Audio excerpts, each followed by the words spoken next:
It's Friday, January 16th, 2026.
This is what a nervous breakdown sounds like, by the way.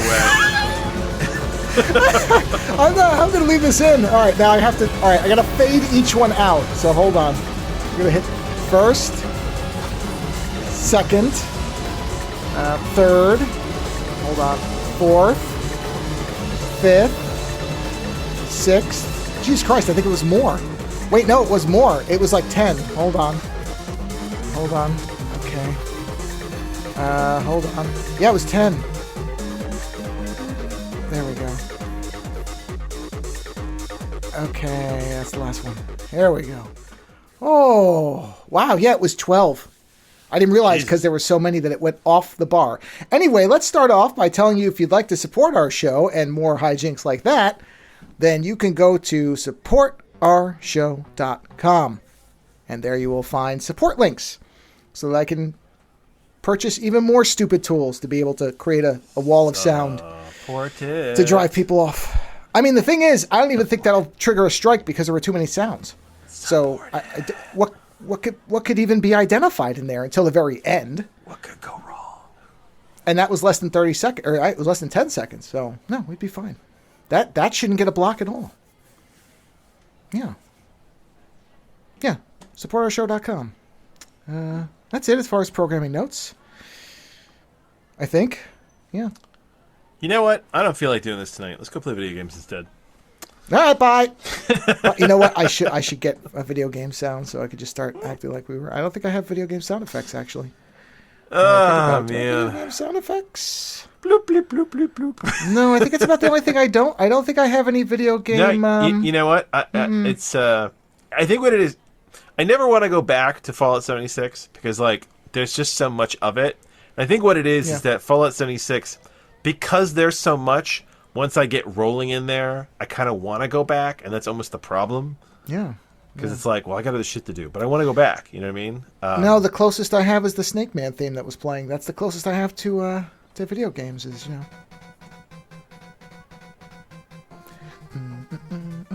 This was my ringtone for a long time. I don't know if this will trigger a copyright thing since it's a video game. This is from Mega Man 3. Not 2, 3. 2's the big one, but this one has Snake Man. 3 has Snake Man, which I always liked. So. Terrible weapon and not a very good boss fight, but it's great sound. Yeah. But that's it. That's all I have. No, what's this? No, that's a horse. Sorry, that was me. Yeah, there's the pop-up. Hold on.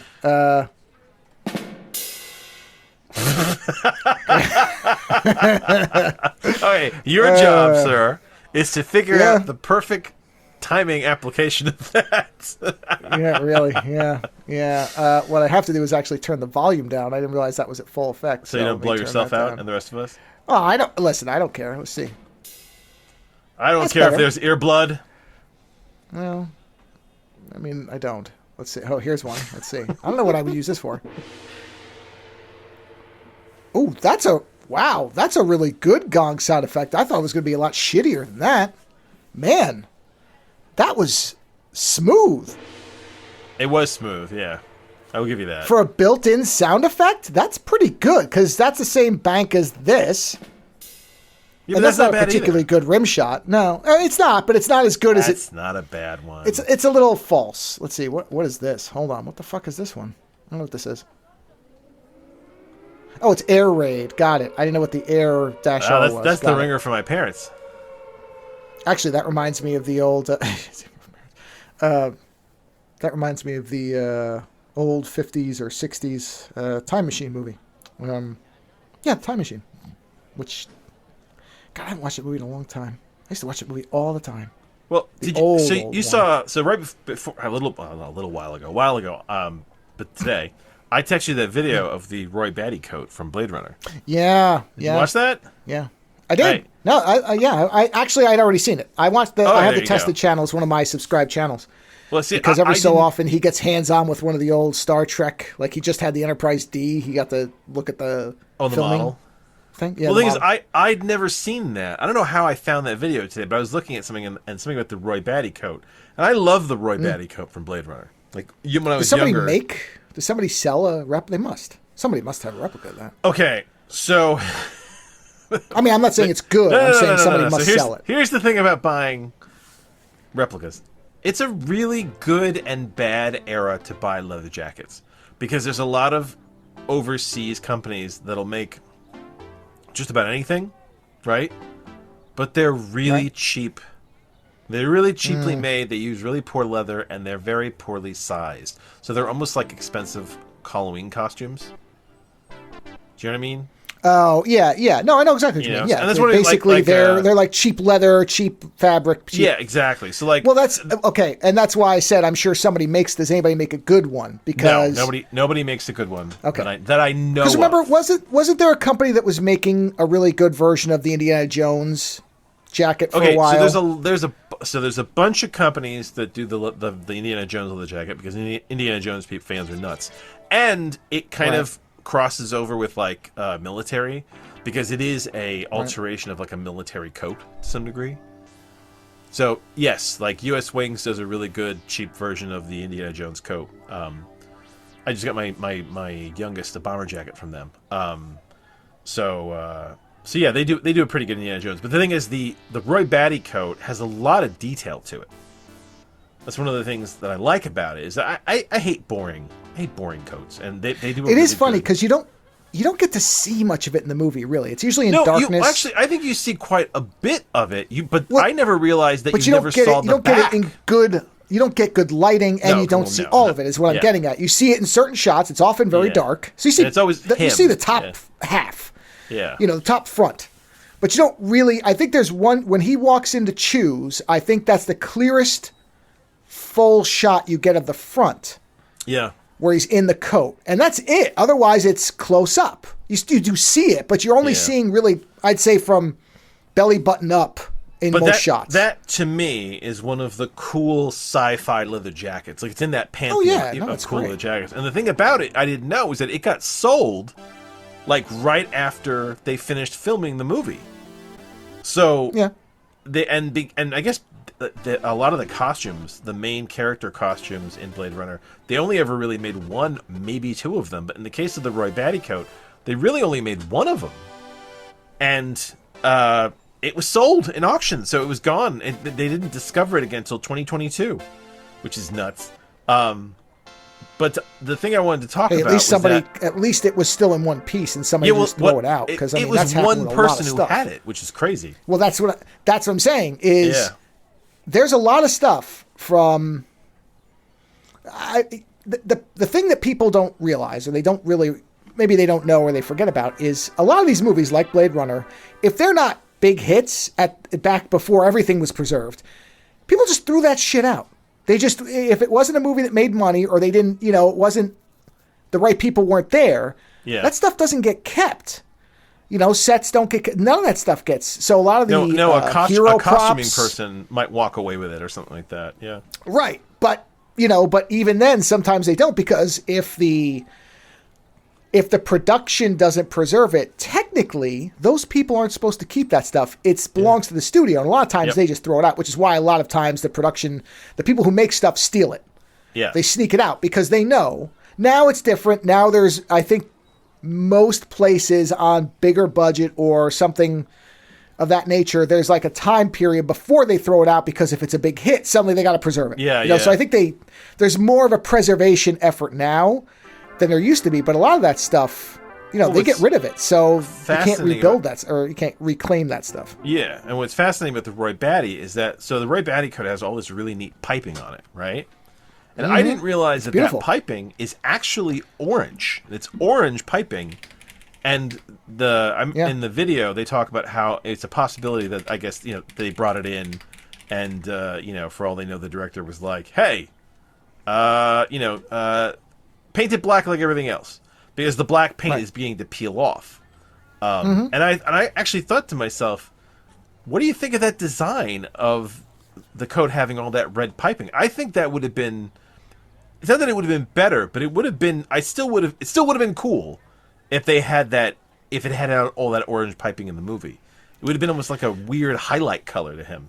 Well, that's kind of, I haven't seen any, I don't know who did the costuming. I don't know if that person is still alive or not. Yeah. But one of the things I'd be interested, honestly, I would read a whole book just about the production of that without any of the directors. I don't care about any of that. Just give me the people who made the stuff. Yeah. Because often that's to me, the more interesting stories are when you find out that type of stuff. There was something else like that where people didn't realize the color. It's something very famous where people think it's one color, but it's actually like very, dark, very different. It was black and it's actually dark green or something like that. Yeah. Oh, okay. So the Star Trek, the original Captain Kirk thing, is green, not gold. But I think it's because of the way the cameras or the way the light reflected, people think he's wearing a gold shirt, but it's actually green. There's something, I'm trying to remember. I can't remember the story, but Captain Kirk green shirt. Let's see, here it is. Where is... Finally explained, but I don't care about that. Is this his green sassy shirt? No, it's his regular one. Here it is. Not the one that's got the big open collar. Well, a lot of them had the open collars. No, I know, but there's that one that's like a wrap, but it's got like a plunging collar on him. It looks very sassy. Oh yeah, I'm not talking about that. Yes, here it is. Okay, so sorry, I had it backwards. So the most commonly used command section shirts were actually chartreuse green in color, but they appear to be a golden yellow color. Okay, so no, I did have it right. They're green, but they look gold under the lights that were used, and in combination with the film stock. So then later, when they realized that it looked gold, they just made them gold. Got it. So then it became casual green, uniform gold. But they actually were always green when it started out. Oh, it was just funny. that the lighting and the film... I didn't know that. That's funny. Yes. So that's what I was thinking of, is that there's stuff like that. And that's the stuff that's the most interesting to me, is when you find out, okay, we ran into this. So I don't know... Because you're right, it's peeling. Was it that was meant to look like a fashion coat that, when it was new, had the orange piping, but by the time Batty got it, it was so beat up that it was like the orange was coming off, and the way they did that was to put orange and then put flakes of... Yeah, well, I don't know what the story is. But that's like... It's interesting weathering is hard to do to make... It's beautiful. It looks great, but I'm curious if it was meant to be like that, or if they covered it up. An over-dyed jacket? Have you ever heard of that? I've heard of it, yeah, sure. So basically, it's a brown jacket, or it's a brown leather, and then in the process, like very late, they throw a black dye on it, right? So most of the tanning is done in brown, and in the very end, they put a little black on it. And what ends up happening is you get a black jacket, but as you wear it, and it wears in, and it wrinkles, the brown starts to show through the black. It's a really cool leather. And that's what this feels like, is that, well, sort of the reverse. This, again, going with the fashion of the time, because there's a lot of neon. So it would make sense that a expensive coat of this kind would have the orange as the intended color. So, to answer your question, if I wanted a Roy Batty jacket tomorrow, right? Yeah, how much? That probably starting... Okay, so... All right. I would go to Johnson's Leather in San Francisco. They've been making leather jackets for me for years. They are I fucking could just go phenomenal. And get it for you. What's that? Save the shipping. I could get it for you. And No. They'd Have to build it. They have to build it for me. Well, I could go pick it up. And that guy who is one of the who basically does the design work for them. He's the guy who did the leather jackets for THX 1138. Oh, well, that makes complete sense. His name is Alan, and he is absolutely fucking awesome. And he has made some really badass jackets for me through the years, and I would bring a jacket. The only problem is that they make stuff. They don't make shit for fashion or costume. Yeah. They make shit to last for your whole life. So like they have high prices, but they're also one of these places that if you wanted to have one jacket for most of your life, you'd buy one from these people. But it's going to be expensive. So I have. Do you remember the really cool jacket he wears in Watch Dogs? That like knee-length coat that's got the one little clasp across the top. Oh yeah. Yes. Yeah, they were selling that for a while. He's currently finishing up a green version of that in leather for me.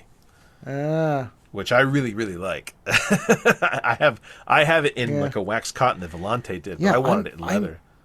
I'm very curious. I would love to know. I can't find any information on the coloring to find out whether it was intended to be that it was orange and wore off, or that they had it orange and like what's his face looked at and said, no, all black, paint it. Yeah, from what I saw, it was definitely orange, and at some point it was made black. But it doesn't. There's no information as to whether it was Ridley Scott's decision. Well, that's what I'm getting at. It made black to make it look like the orange had come off, or made black because Ridley Scott said, "No, I don't want orange on Roy." But honestly, knowing him, I bet you he just wanted it black. Because the thing is, I saw a picture that somebody made a reproduction of it in like a dark green with the orange piping, right? Yeah. And the orange piping looks very cool, but it verges on Star Warsy a little bit. Well, I would have said Tron. It looks like a Tron coat. Well, because a lot of the Star Wars stuff has piping and whatnot. And the coloring, yeah, it makes me think. But looking at it with the way it would reflect, and especially with all the neon, it would. This looks like a Tron coat. I could see this in a Tron film. Yeah. However, and it would be a luminescent orange then.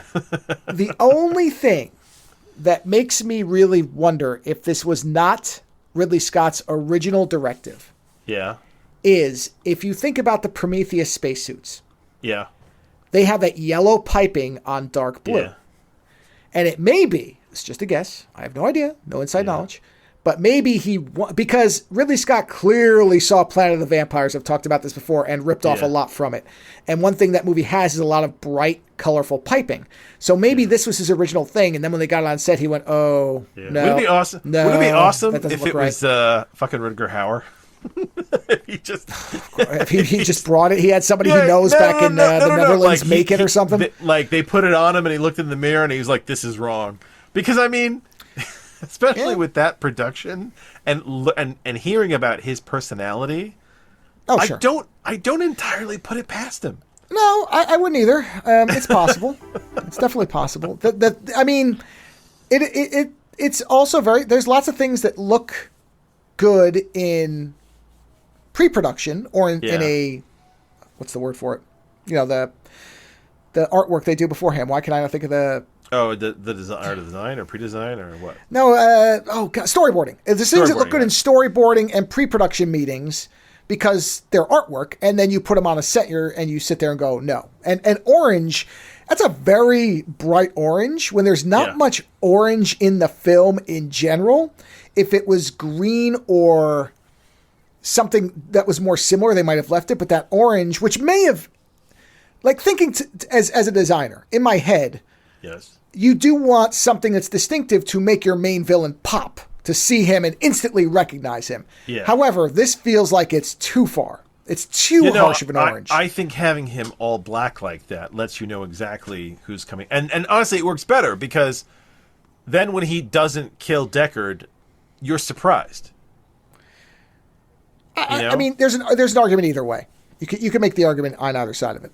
It's not really a one or the other. I think you could make an argument for either. I think it looks cool with the orange. I just wonder how different it would have looked in the movie. Oh, sure. Yeah. And I have a feeling that that's what happened is they probably did a screen or a light test and went, oh, no, this is not going to work. If I had to guess. That would certainly make sense to me that they would have said, yeah, this isn't going to work. This is a little weird, guys. I don't know if we're going to do this. Yeah. Well, I wanted to bring that up. Well, not that it's weird, but again, the orange stands out so from everything else in that movie. It's fascinating. And if you like sci-fi leather jackets, check it out because it's a cool thing. I know that, man, we could probably do. I swear that if I sat down, I could do like a list of like the coolest leather jackets in movies. Because I'll tell you what, for me, coolest leather vest in any sci-fi is hands down the Farscape vest. Like, I was going to bring that up because you had basically a version of it made. I do, yeah. It took a while. It takes a while to get him into that vest. It's like the end of season 1, I think. But like once they get him in that vest, it's a while. And that's the peace. The special forces peacekeeper. Yeah. Once they get him in that outfit, that's his outfit for the rest of the show. Is it end of season 1 or is it end of season 2? No, it's end of season 1 because that's when they go to the base. Yeah, that's when he has to sneak in to try and save Aaron. Right. So he goes in dressed up as he goes dressed in one of the uniforms they pulled off one of the peacekeepers that they basically heat killed earlier. Right. I forgot about that. Yeah. So it's such a cool vest, though. I mean, and after that, it's like I don't know of a lot of other leather vests that like pop out to me when I think of sci-fi, but that is one of the cool ones to me. Like, so cool. And then leather jacket wise, like things that pop out to the mind are the Roy Batty coat. Sure. They're not. It's not that they're out of the ordinary special. It's just the way he wears them. But Snake Plissken always had really great jackets. Like, they're not amazing. And I think that's the other thing, too, is that there's characters that wear leather jackets, and the jackets themselves are not astoundingly original. It's just that the way they pair them is really good. Like, the leather jacket that Captain America wears in the first movie, where he's, where it's like, it's the original costume. He wears it on top of the costume with the helmet. Yeah. Like, that is such a neat look. But that jacket itself is not, and that's a very classic jacket from that era, which is why it works, Man, I'm trying to think of those. There's a lot of cool sci-fi jackets, but I just like to remake things in leather because like Volante does really cool sci-fi jackets, expensive, but you know what? Having owned a few of them, I do think that they have insanely good construction. Like I will vouch for Volante. Like they make good shit. It's expensive, but they make good shit. But whenever I see stuff there that I like to wear, because I'm a leather person. I end up inevitably getting to a point where I go, this would be really cool in leather. Like, I have a bomber jacket made of leather that's a reproduction. It's a reconception of the Hunter S. Thompson jacket that he wore, that big patchwork one. But I wanted it as a bomber jacket. So like I have this patchwork Hunter S. Thompson leather patchwork jacket. So, yeah. One day I'll call Alan at Johnson and he'll be like, dude, that's too crazy for me. But up to now, whenever I've called him and approached him with a project, he's always like, yeah, that sounds cool. I think he gets bored. I think he's so used to making like. I was going to say, I'll bet you he never says you can't do it unless there's some exotic element, like in terms of a. You know what? I broke his. I didn't break his. A leather that I chose broke one of his machines, and I felt very terrible about it. Really? Yeah, because I wanted Stingray on the shoulders of a jacket. Oh. And they did it, but it did break one of their machines, and he didn't blame me. It was more so the idea that they were surprised that they couldn't get through the Stingray. But Stingray is an incredible leather that if you can actually get it to do what you want it to do, it'll last forever, and it will always look dressy if you give it a quick clean. But it is fucking hard to work with because it is basically like, calling it leather is kind of weird because it's like, it's like calcium deposits. Have you ever felt Stingray leather? I doubt it. Okay, so back of it. If I did, I don't remember. Let's put it that way. The back of it feels like leather, right? But the other side looks like various little calcified bumps. It usually gets bleached out because that's part of the process is because it's fucking fish skin. I don't even understand how they tan fish skin. That still baffles me because you can get you can get shark leather, which is really cool. But again, how the fuck do they tan like shark? Anyway, but stingray, because it's got all this kind of calcification on its skin, so when it goes through the tanning process, you get this incredibly it's alien is what it looks like, but I love it. It's got this like really bumpy surface to it, but it's incredibly hard wearing. When I was younger, I had cowboy boots made of it that I adored, and I try to utilize it wherever I can. So like I've made myself hat bands out of it, which is how I know just how fucking hard it is to work with. But yeah, I felt bad because their machine they busted a machine trying to sew stingray, which is why stingray is off the menu now. Oh, that you did it, huh? You took it to... Oh yeah, it is. Yeah, but I mean, they are that whole operation is like they're the nicest people. They do a really good work, but like I think most of their work is doing like conventional shit because most people don't want to wear something that's really insane. So maybe that's why when I call them up and I'm like, "Hey, I want to do this." Yeah, this, I and mean, this. I'm sure that is it. You get sick of just making the same, or you know, whatever the TikTok trend code of the month is when you get. I don't know if they're very those. TikTok-y because their stuff is so expensive, or it's not frivolous jackets. They're usually heavy duty. You know, like, okay. You think rich people don't get into stupid trends? I know. Right. You're right. Yeah, you're right. So, but yeah, I'm sure. I'm not saying they necessarily get 400 of a TikTok thing in a month, but I'm sure they see a lot of the same stuff because people want to wear the same thing they see somebody else wear. If I was gonna make a Roy Batty jacket, I would have them make it. I'm not gonna have. I wouldn't. I love the jacket, but I'm in that point in my life where trench coats are kind of.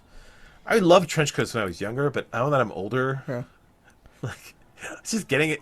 They're great in a city when you're walking everywhere, but they're annoying when you're getting in and out of a car all the time. You know? Like, Roy Batty is almost always standing when he wears that coat. And it looks good. That's why I'm saying. I think there's only the one shot where you see him in full, because it's just unusual to see. Yeah. But I gotta tell you, maybe one or two times I remember seeing him fully standing, and it's not even that close where you're getting a lot of. I mean, now you could get a good look at it. That's why I think that the Watch Dogs jacket is one of the coolest modern sci-fi jackets I've ever seen. Oh, it's a great jacket. It's just the game that sucks. That design of having the little so it's got a zipper, but it's got this little. So Volante makes a version of this. Oh no, they don't anymore. Shit, they stopped. Fuck. Well, you can't even get this jacket anymore. Volante used to make this jacket. And it's this watchdog, and they used to make it out of wax cotton, and it has this little like clasp that goes just across the chest, so you can leave the rest of the jacket kind of unzipped and kind of floating. And I thought that at first that was like kind of a dumb gimmicky thing, but I was curious about it, and when I actually wore one, I just thought to myself, man, every jacket should have a little chest clasp like this, because it's so funny how so much of your day you really don't need to zip your jacket up. You just need enough to block a little bit of the wind and kind of like enclose your own body heat. And I just found that like when I do wear that jacket, I don't think I may never have zipped it up. I just always like. Good news! You can still get it for either $170 or $300 apparently. From who? Not from Volante. Not from Volante, no. From the Leather City or Leather Cult. No, but that's the okay. So Leather Cult is shit. That's the 107. No, Leather Cult was the more expensive one. No, I'm just saying you can still get it. God, Volante's has got a page of all the Volante Museum. It's all their jackets that they don't make anymore. So if you go there, what did they call it? Man, there's a few of these. Well, they were probably the. It wasn't official. It was a. No, it was. They have a deal with. Yeah, that's what I'm gonna say. So they probably called it the Aiden Pierce or something. No, it's not. I don't think it was Pierce. Was it called the Watchdog? Where does it? Where's the I'm looking history to stuff? See. Oh, is that Vault? No. Where would it show the old stuff? I'm on the site. I don't know. I can't find it there. Hold on. I'm just gonna. Jackets.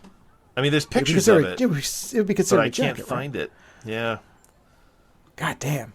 It was called the Fox. That's what it was called. So if you look up Volante... Man, their current leather jackets have a very 80s feel to them. Holy shit. This is like the Judas Priest, man. I love it. They don't do leather jackets. It's all vegan leather.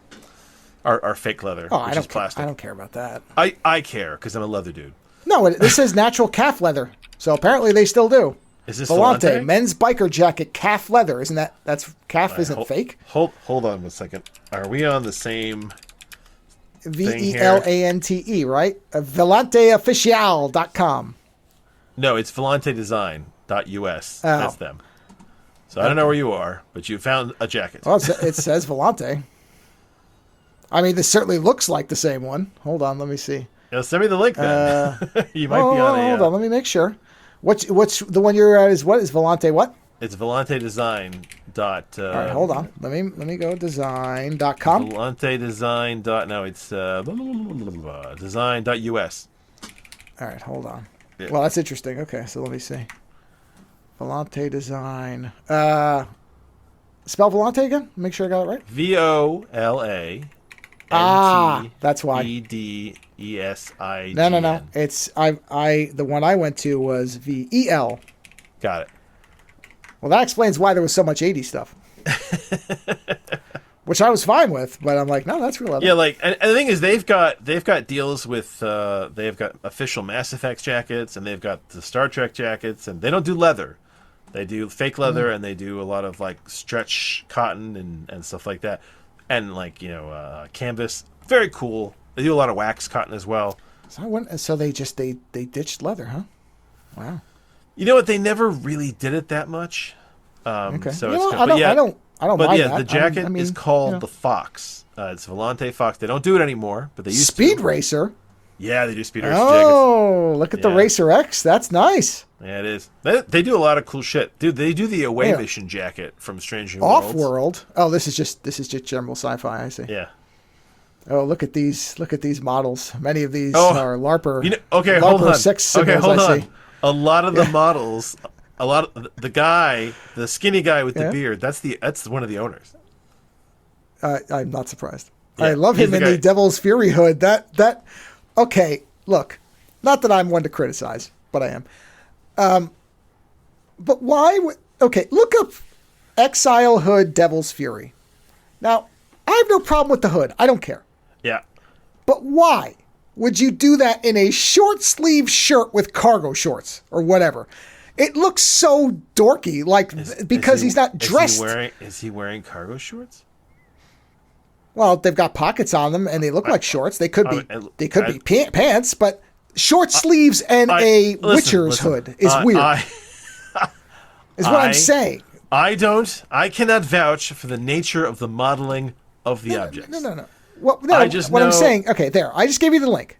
No. I'm just saying that anybody, I was looking right at it. I know there's sight. Just put long sleeves on, man.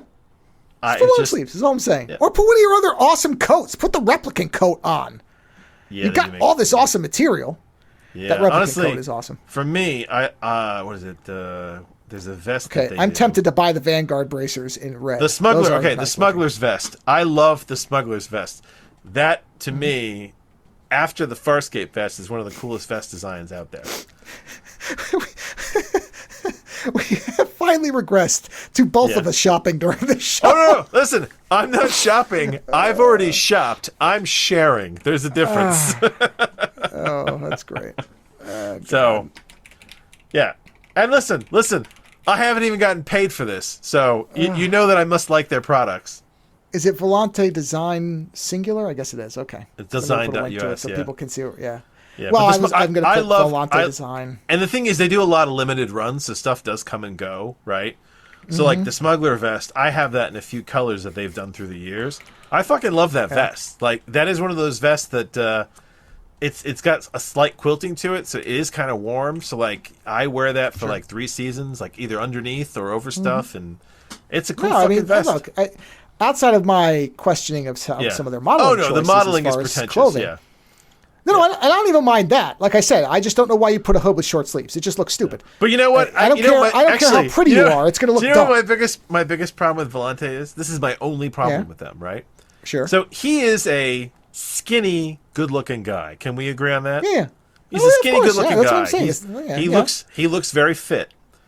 I am a 265 pound weightlifter, right? Yeah. So when they size stuff up to my chest, they don't always take into account how thick your shoulder to like arm is going to be going through the armhole. I'm sure.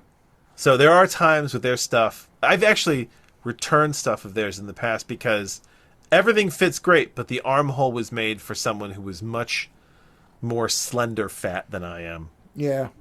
You know what I mean? Yeah. I mean, they have, because basically I'm looking through all of it, and they do have some larger women, but they don't have a lot of large fellas. And listen, I usually and fit certainly into nobody like you. No, I usually fit into their 53s, but that's the other thing is that they don't. The waists are usually like kind of parallel to the chest, so like except in the women's stuff where it does appear to widen out at the bottom. Yeah. Remember when I dressed up as Snow White? I did mention that dress did have. It did have a nice. You may want to look at women's fashion from Volante for some things, and I know the problem is. Honestly. Yeah, the problem is I don't think the chest gets big enough. But either way. Well, there is. That's unfortunate. That's why my wife does not like women's clothing because she doesn't like the way that the chests are done. Yeah. Oh yeah. Yeah. So if you're looking for really cool, for the rest of your life, leather jackets, Johnson's does a lot of cool shit. They have a leather shop in San Francisco you can walk into, and they have a ton of cool stuff. What? I'll say this for them. They still sell face masks that are awesome, which a lot of places have given up on. Yeah. I'll give them credit for that. That Shinobi mask is awesome. And if you want neat sci-fi-ish clothes, or kind of like neat, I mean, it's like neat nerd clothes to some degree, Volante is still fucking cool. I love their Star Trek shit. And they still do Mass Effect jackets. I mean, that game hasn't been out since when? No, their Spectre code is very nice. Yeah, and honestly, when I started getting into kind of more worky stuff, I bought a bunch of their vests when they were on sale. So I wear their vests like underneath jackets and things like that to look less insane. Although I don't know if it has. I might look more insane at this point. Who knows? Man, I also like the fact that they have magnetic Star Trek badges. Yes. For those of you who want to wear your badge, yeah. Now, there's a lot of cool shit on their sites.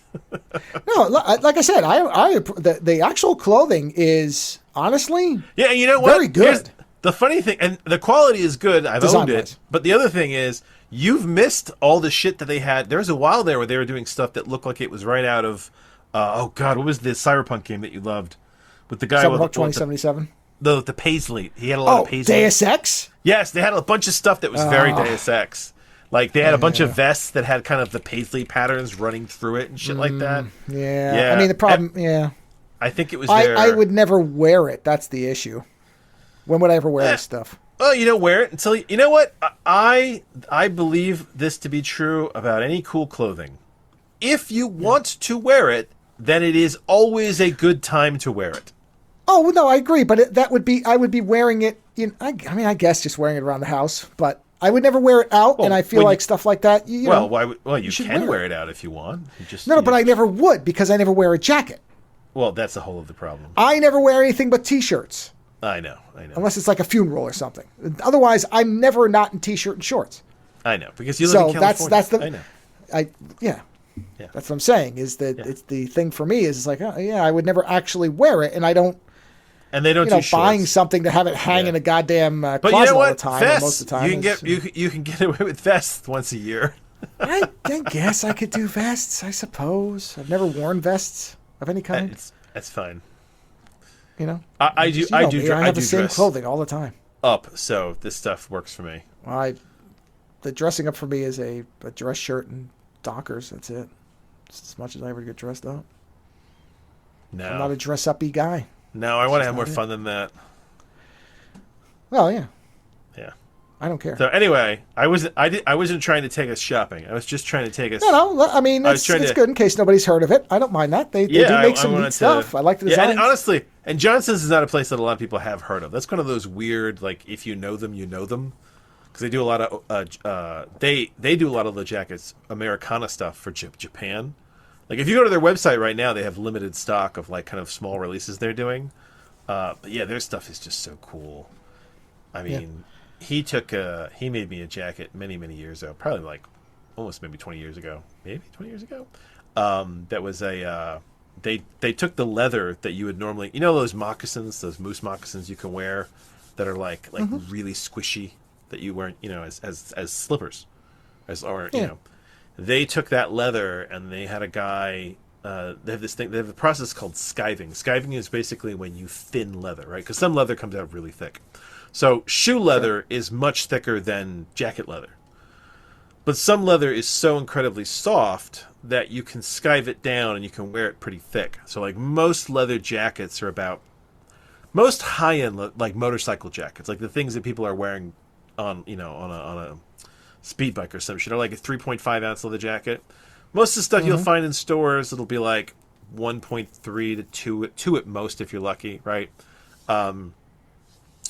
This moose hide that he had skived down started at 10 ounce, and they skived it down to 5 ounce. And because they have all these heavy duty sewing equipment, they were able to make leather jackets out of it at 5 ounces. And the jacket on its own, I think, weighs like 10 pounds. But like, I don't mind. I'm a big guy, so when I wear it, I don't feel it. It's just normal added weight. But I love that jacket. But my wife always laughs because she says it looks like a scrotum. Because it's like a really shriveled brown leather. Sure. So, I love that jacket. It feels like I'm wearing a thick leathery bathrobe. It's so nice. But she thinks I've torn the scrotum from. I mean, honestly, if you tore the scrotum off some giant animal, I imagine scrotum leather would be very soft. I mean, it is a soft part of your body. Sure. If a mouse cut off my nuts and turned my scrotum into a jacket, I'm sure it'd be very, comfy. I'm sure it would. There you go. So, anyway, yeah, Johnson's leather is cool. And Volante is cool and ever-evolving. So it's one of those things that they never have the same stock. They're always kind of shifting about and trying new things. So I give them credit for that. I wonder... I had the weirdest thought. I was looking at Sideshow in the background, as I typically do. Oh, good. Yeah. No, I always do. And they have an Indiana Jones 6 scale from Temple of Doom. Yeah. And it's mostly shirtless because, of course, in that movie, that's where, they gave something to the ladies. Yeah. And I had this thought that, boy, I wonder if Hot Toys has a secret rich people only real doll division, because I could see somebody ordering this Harrison Ford for themselves at full size. Because boy, oh boy, I'll tell you what. It's an attractive looking figure, and I'm saying that. So I'm sitting here going, if you already have these scans, and now they have the bodies that don't show the joints, the silicone, you could make some money selling a life-size figure of this to the discerning customer. I'm going to. So I was actually going to talk about something toy-based, so I'm very glad that you brought this up. Oh, I love that I got the large, full-size sex toy talk got you into it. Go ahead. No. This is excellent. Right? It's excellent that you brought me here, because I actually wrote this down. This is one of the things I wanted to share with you. I'm trying to find the image that I actually want. Oh, this will do. That I actually want to share with you. So how was it last week we were talking about minifigures, and how we were talking about like Lego minifigures and how Coop yes, likes I think it was last Lego minifigures, and and the thing is, I've been making kind of silly minifigures for myself that I kind of put in my car.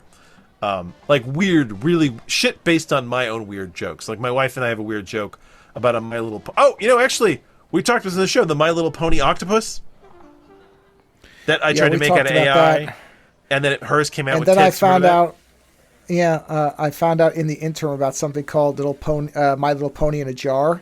What is that? And I wish I didn't know what it was. I'm not going to go into what it...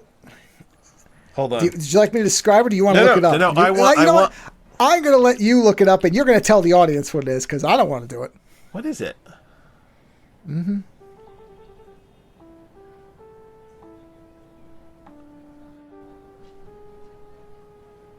Are they slowly decomposing a My Little Pony?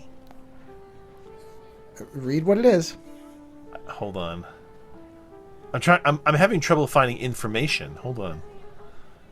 What would you like me to find for you? Popular DIY project where you create a magical glittery snow globe style scene by gluing a pony to a jar lid, filling it with glycerin water and glitter. No, that's not what this is. What am I looking for here? Well, okay. That may be how it started. Hold on. Yeah. What was it called? Was it called My Little Is this the pony cum jar project? That's it. Okay. There you go. This is something else entirely. I was looking up snow globes, but I guess that makes sense. No. Snow globe. Yeah. That's funny. Mm-hmm. Let's see. He shared progress photograph of a glass containing a Rainbow Dash figure which had been filling with semen. The project gained notoriety on November 27th, 2014. The user reported that he had accidentally heated the contents of the jar, with the story widely reported in the media. In the following years, the Pony Cum Jar project became a popular reference on social media, with some users recreating the project with other figurines. Why? Okay, well, whatever. That's the question. You almost derailed me, but I will hold tight.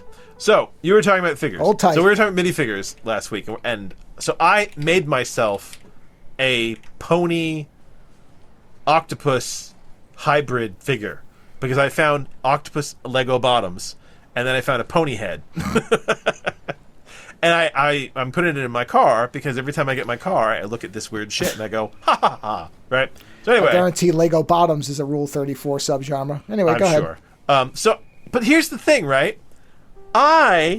Because I am an innocent, never even conceived of the possibility of sexualizing Legos.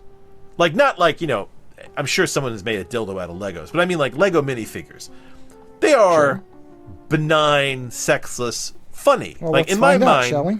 What's that? No. Don't go the gross route. I'm going to show you something interesting. Okay. So there are people who basically do these custom minifigures, right? Mm. And they've put bosoms on minifigures, and like little as round boobies. I've sent you a link. And they're like part of these projects, and it's like kind of cool, but also unsettling at the same time. Oh. Wait a minute. Hold on. Okay. The shadows were throwing me off on the legs. Yeah, see, I was like, did they muscle the legs?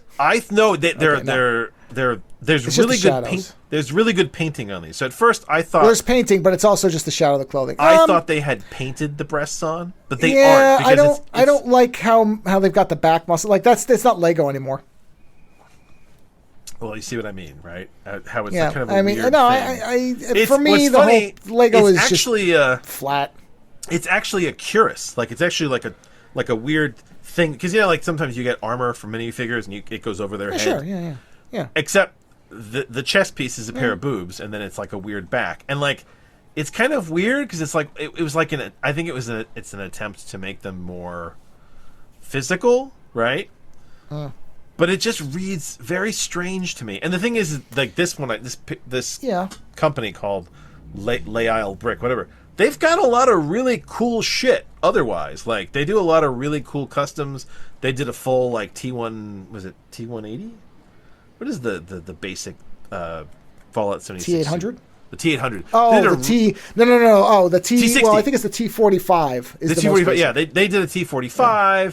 They did the not an Ultra Sight, but they did one that looks like it. The XO1. They did an XO1 suit. Oh yeah. So like they do a lot of really cool shit, but they also do these weird, breasted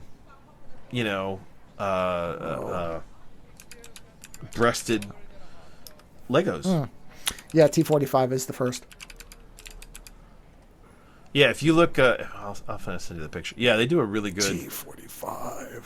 Yeah, it's a really neat suit, and basically what it is it's got leg armor that the Lego, like the feet go into, and then it's got a chest piece that comes down. It's got arm pieces that snap on, and then it's got the head, and it's a full suit, and it looks really cool. So, but yes, the breast thing is weird. It's strange. I'll say it's strange. I've got no way to get around it. The breast thing is just weird. I'll show. Actually, I have a picture. Whoa! I've never seen the communist power armor with the 3 eyes. That's rad. Wow. Are we Look at that. discovering interesting armors from outside Well, of the game? I wanted to make sure I was right about the 45 and that there wasn't one I from just like sent- Fallout 2 or I just something sent that you they the- mentioned. The link to the T60 armor. Let's see. Hold on. Yeah, they do. I mean, it's it's weird. It's weird. You looking. forget that it's only like 2 inches tall. Yeah, it's bigger on your monitor than it is in real life. strange. Yeah, But at least it doesn't have breasts. Oh, that's true. But I don't know. I guess I'm used to Lego looking like Lego. So any of these look odd to me. See, and that's the thing is, having looked I around don't care. now, I'm just saying, having looked around now, the only thing that's weird about this is that they put the lift feet on it, because otherwise, I've seen like Crayola color armor like this from other sets. And actually, what's weird? When they did Avatar sets, they gave them really long legs, which is like oddly creepy. Oh, I could see that. Sure. Like they're really long minifig legs. But either way, yeah. So I just wanted to share it to you. The breast thing is weird. Whoa! The deep spacewalk power armor is bitchin'. Is this a figure or is this just a picture? No, I'm looking through the Fallout wiki on all the different armors Okay, because there's a million of them now. But we're gonna get lost in a space different one- way now. No, I was just curious. Yeah, some of these are really ugly. Some of these I do not like. I do like that Fallout has all kinds of weird shit that they don't even tell you about. Where it's like you see someone in it and you'll be like, "Where did that come from?" Yeah. And then you'll be like, Jesus Christ, man! Like I never knew that was a thing, right? Well, And the then, communist one, I'd never seen that. It's great looking. Yeah, and then you got to find out how you get it, where you got to go to Well, get that's what it. I'm looking at. Is okay. How do you get the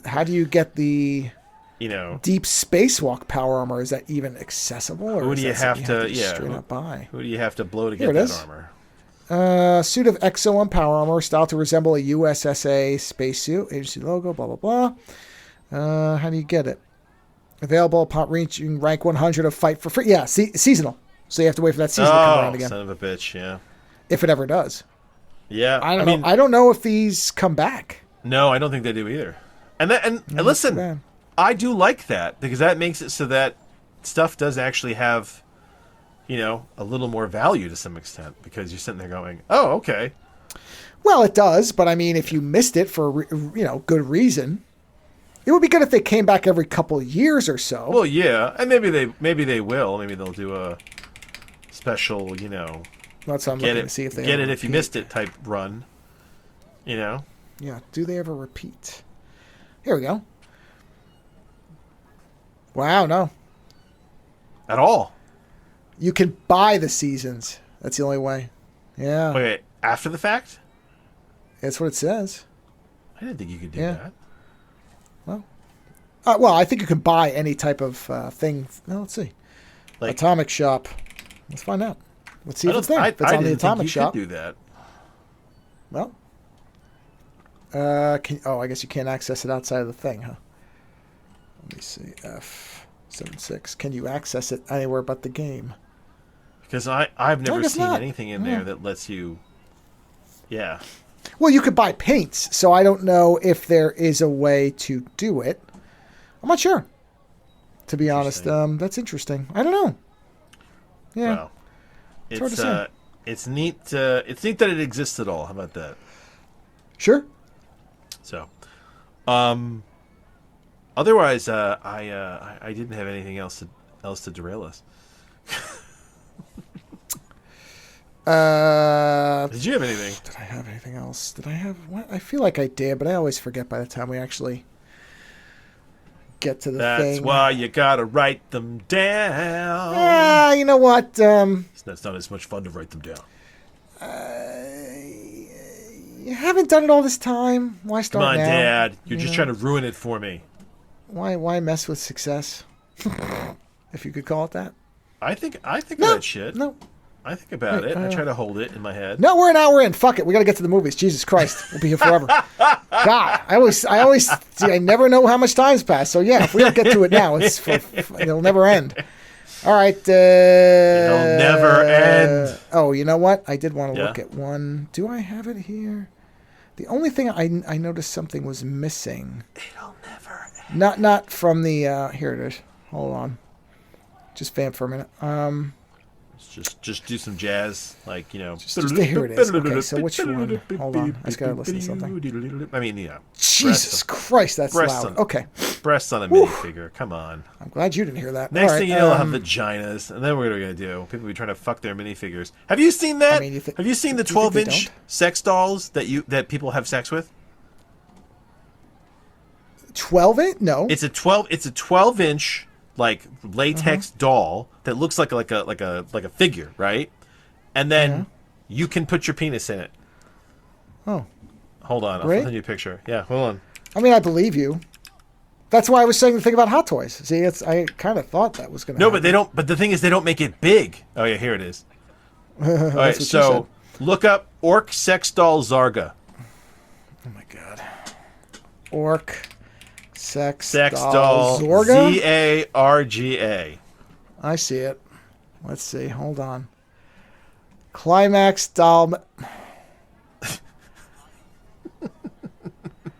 I mean, I'm sorry. How is this even attractive? It's. I think it's like. It says 70 centimeters. So what's 70 centimeters? How big is that?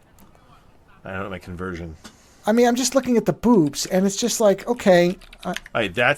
It's 20. Okay, how so do you it's have not sex 12, with this and not feel bad for her back? It's. I mean, I would just be like, put on a bra. You're going to hurt yourself. This is ridiculous. It's 27 inches, just so we're clear on dimensions, right? But the breast thing, I think that's weird too. But you know what? Yeah, it's so huge. Oh, Jesus, that's weird. Someone put a scale of it next to a person. Oh, I saw that. Yeah, that's weird. There's a Brazilian artist that I like, Silva. What's his first name? You can find it yourself. And I've noticed that he loves these cartoon characters with just these like giant, I mean, just whatever, like man. over the top breasts. It's and you know what? And here's the thing. Maybe it's because I'm not a breast guy. I don't look at that and go, "That's a good thing," you know. I like breasts fine, but I'd like them to look like they're not harming somebody. I mean, there is a point where you just sit there and you think, okay. I know, but on top of that, but it is weird, isn't it? In general, the whole idea that it's like a 27-inch doll that you fuck. I mean, that is weird, right? You know what? The scale is odd. Yeah, I'm not gonna judge. Fuck it. Because here's the thing. It's not like I was going to say. I don't really care if you're fucking a doll. If that's what you want to do, then that's fine. It's not like it looks like a child. It looks like a fucking goblin. Well, okay. What this looks like to me is if you have a gremlin fetish. Desperation? Ooh. No, it's a gremlin fetish. Yeah, if you want to fuck the gremlin at the end of Gremlins 2. I mean, that would make sense because that's a sexualized small creature, right? So I would get that. I just got even more horrified. I have to share this with you. Why would you find one? Oh my! No. I want your actual reaction in real time. Oh, I clicked on the Fallout thing, so I was No. No. Okay, go ahead. I want you to click on the thing I just sent you. Better love. Let's see. Oh, the cat thing? The cat and the weird, you know what? Horse. You know what? No? You don't think this is weirder?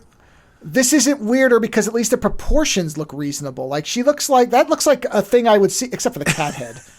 But at least I could see a woman having these proportions, not like that other one. The cat head is weird. Well, okay, yeah, it is. Oh, man. Sorry, I'm getting the ickies. This is furry culture, so you have to understand there's a whole bunch of people who are into this stuff. That's fine.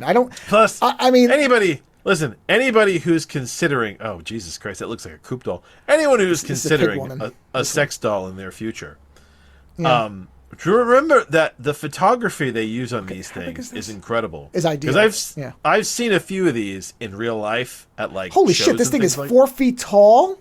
Yeah, it's huge. Wow. I've seen a few of these that's okay. at shows, and I can tell you, they don't ever look as good as the photo makes them look. But honestly, the photographer makes them look alive. Look, oh my God, I found Boxing Helena.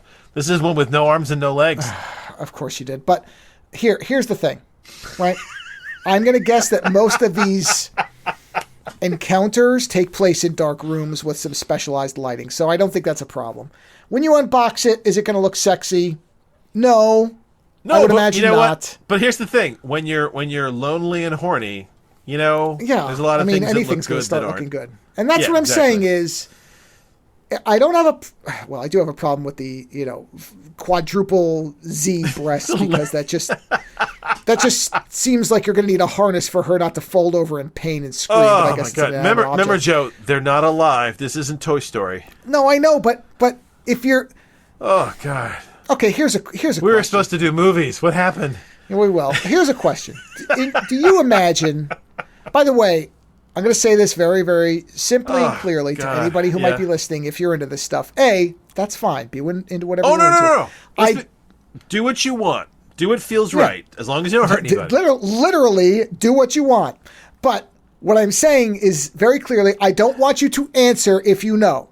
Keep that to yourself. I don't actually want somebody who knows to answer me. Oh, man.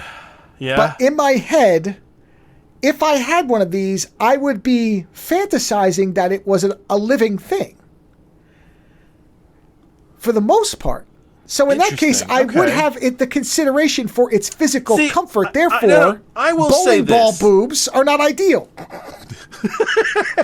I will say this, right? Part of the reason why dodgeball boobs, because my wife and I joke around. My wife's always like, what are you going to do one day when I get old and I no longer have interest and you're still a hornball? And I'm like, I'll just get a friendly sex doll, right? That's the joke. But the reality is, it must be very strange because the thing is, there is a weird hormonal thing that happens where you kind of get attached to things. You know what I mean? And it must be weird that if you have one of these and it looks like kind of alive and you are carrying on with it, do you then, like you said, you fantasize that it's alive. So, ergo... Which is why when you said, well, it's not alive, I'm like, yeah, but the person having relations with it... You're fantasizing the fact that it is alive. Yeah, and this has always been my kind of question, which, again, I don't want the answer. I don't need it. I'm saying that when I have heard of people who are romantically attracted to objects... See, right? And that's the thing. It's the romantic part, because that's its own thing. But, okay, if you have sex with a car, do you think the car is alive? I would think that for it to work... forgot about that. People who have sex with cars, yeah. Well, anything, really. But what I'm saying is, don't they imagine or want the object to be alive? Or is it literally... that they just want to have sex with an object, in which case it could be anything. So the fact that there seems to be some element of it has to be something pretty, that's me saying, well, isn't that anthropomorphizing the object then? And therefore, don't you have to take the next step to, does the car get something from it? Do you imagine that... you know what? But when you ejaculate into the gas tank, it's doing something? Now you're getting into a funny situation because there's plenty of men who hold on. Hold on. There's plenty of men who have sex with women and don't give two shits about what women get out of it. Okay? that happens all the time. It's fairly normalized in our culture. So somebody being you dirty Volkswagen Beetle, I'm going to have my way with you. I don't think they give a shit if the Beetle gets anything out of it. But then why a car as opposed to one of these sex dolls? Who the fuck knows? Well, see, but that's where I think there is a difference because if it is just that they want a thing to rapidly accelerate or gyrate on their parts, there's lots of stuff for that.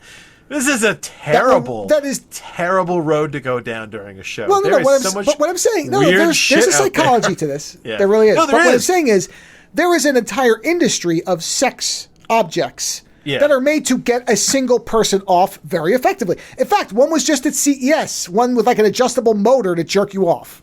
I don't remember what it was called, but you know what? Then listen, that's better than some of the other shit I read about coming out of CES. But what I'm saying is, if the only goal Because in the case you're talking about, the woman doesn't matter.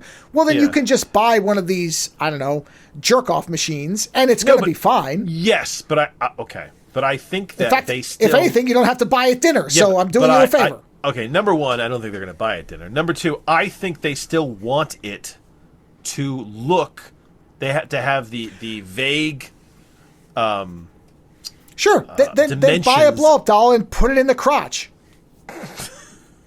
Seriously, if the person doesn't matter and you just need the glamour of a person, and I'm using glamour in the magical term of the illusion of, then buy one of these little goblin toys and stick one of these machines in it.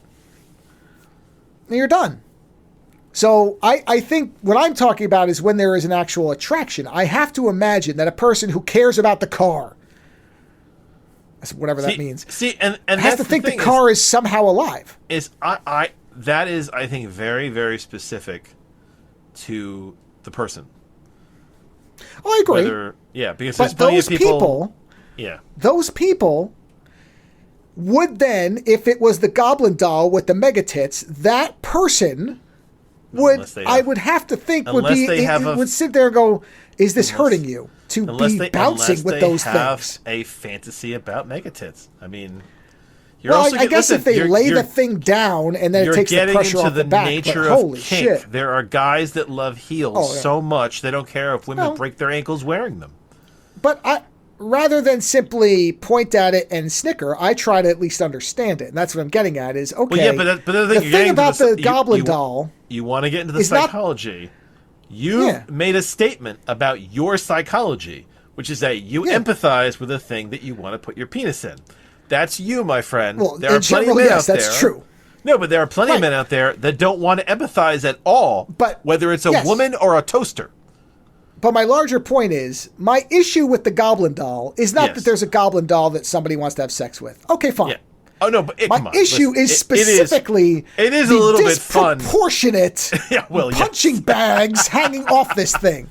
No, it is grossly out of sync, yes. Yeah, and maybe it is... Okay, how do I phrase this properly? Maybe it is a sensory overload thing for a specific fetish for a specific part. Maybe it is that this is made for people who get more out of a section of the body that is so ridiculously oversized that it overclocks their libido somehow. And if so, okay, I guess I can see that.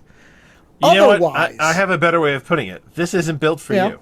It's not built for me either. So, it's built for somebody that isn't us. No, I agree. I agree. Yeah. But like I said, of all the things about this that a lot of people will immediately run into a brick wall with, the only one I'm really struggling with to understand and be like, okay, is... Again, not for me, but I understand it. The thing is, the breasts. I don't have an issue. I don't have a problem understanding that because I have seen things like this before. And that's why the cat ones don't bother me. I'm like, okay, it's a cat person. The face is weird.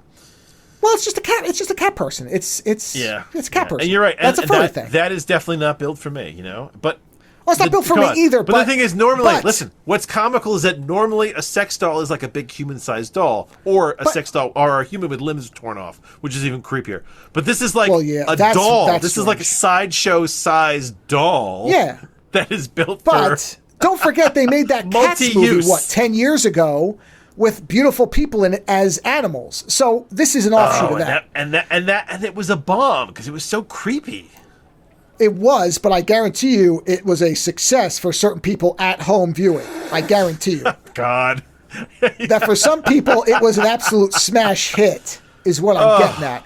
Especially if it so happened that any of the actors or actresses were celebrity crushes of theirs. In that case... Oh my God, she's a cat now. That movie exists. No, that movie exists as the most perfect... Oh man! Custom-made porno you'll ever have in your life. I'm gonna put the disclaimer in. At the end of the day, as long as you're not hurting anybody, everybody has their own kink. And the thing is, listen, I laugh because it's funny, because it's weird, because it's strange. But it doesn't mean that I think what you're doing is necessarily wrong. If I met somebody who owned this doll, you know what? I would applaud them that they found something that they enjoy. We should all be so lucky to find something that does I it don't for care. us. Yeah, But that's fine. it is amusing to me because it is like action figure size. Do you know what I mean? My son has Transformers that are like Metroplex that are like 2 feet tall. Sure. Yeah. This is basically like a what do they call them? Not combiners. What do they call Metroplex? He's one of the big ones. Oh, Constructicon. Titans. He's one of the Titans. He's a Titan. Oh, yeah, this yeah. is basically a Transformers Titan that somebody can have sex with, and that's why it's funny to me. You know, look, but I can find something funny without in any way belittling or disrespecting it. Oh, right. Look, this if you're doing this as opposed to creating child pornography on X, good for you.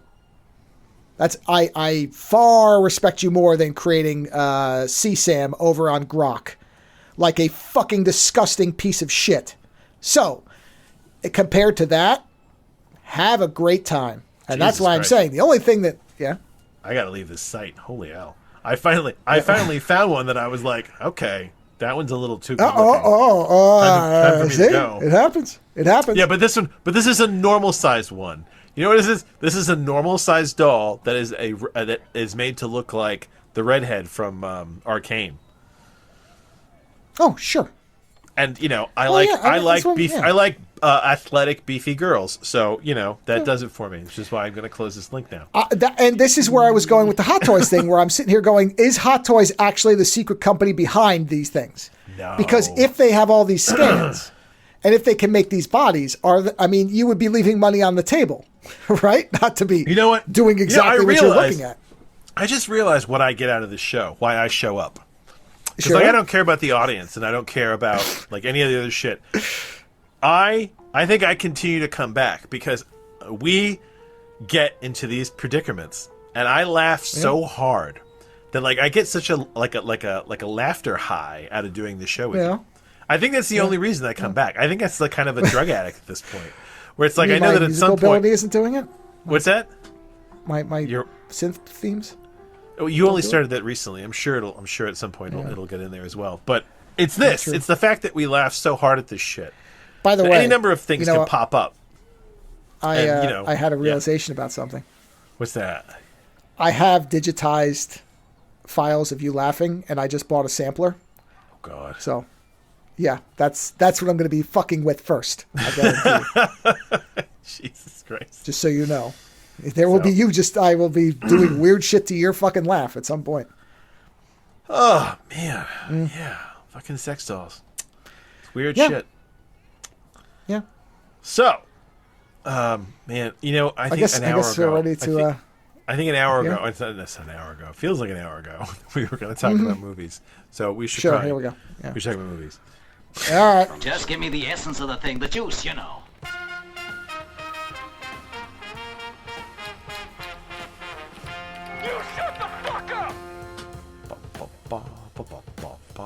Thanks for killing my mom. Yeah, no problem. See white girls bore me. You can eat shit and die, Colonel. Yeah.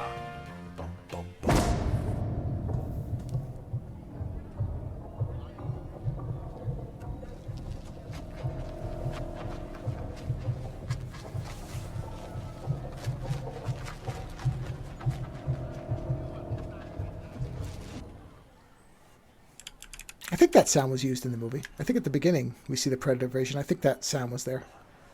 Anyway, yeah. That's a clue. My throat is raw. Yeah. I assume you just want to go in order, probably, of how we watch this. Oh yeah, we'll start with the order we saw these things. Yeah, and with the fun stuff.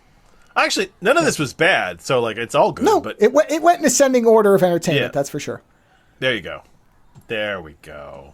Well then, I mean that's fairly accurate. Mr. Wizard, take it away. Well, the first movie that we watched is one I have had on my list for a while now because I don't quite know how I found this movie. I think I saw. It was compared to something else. It might have been the Purple Ball, the Russian one we watched. I think that might be where I kind of tangent into this one. I don't know if I'm going to pronounce this right because I don't really know how this name is supposed to be said. But the title of the movie is Pilot Perks's Inquest or Percy's. I'm not sure how this is supposed to be pronounced. It's got other names too. Yeah, it does have other names. It's based on a Stanislaw Lem story. It's from 1979. It is a, Russian, Polish, Estonian co-production.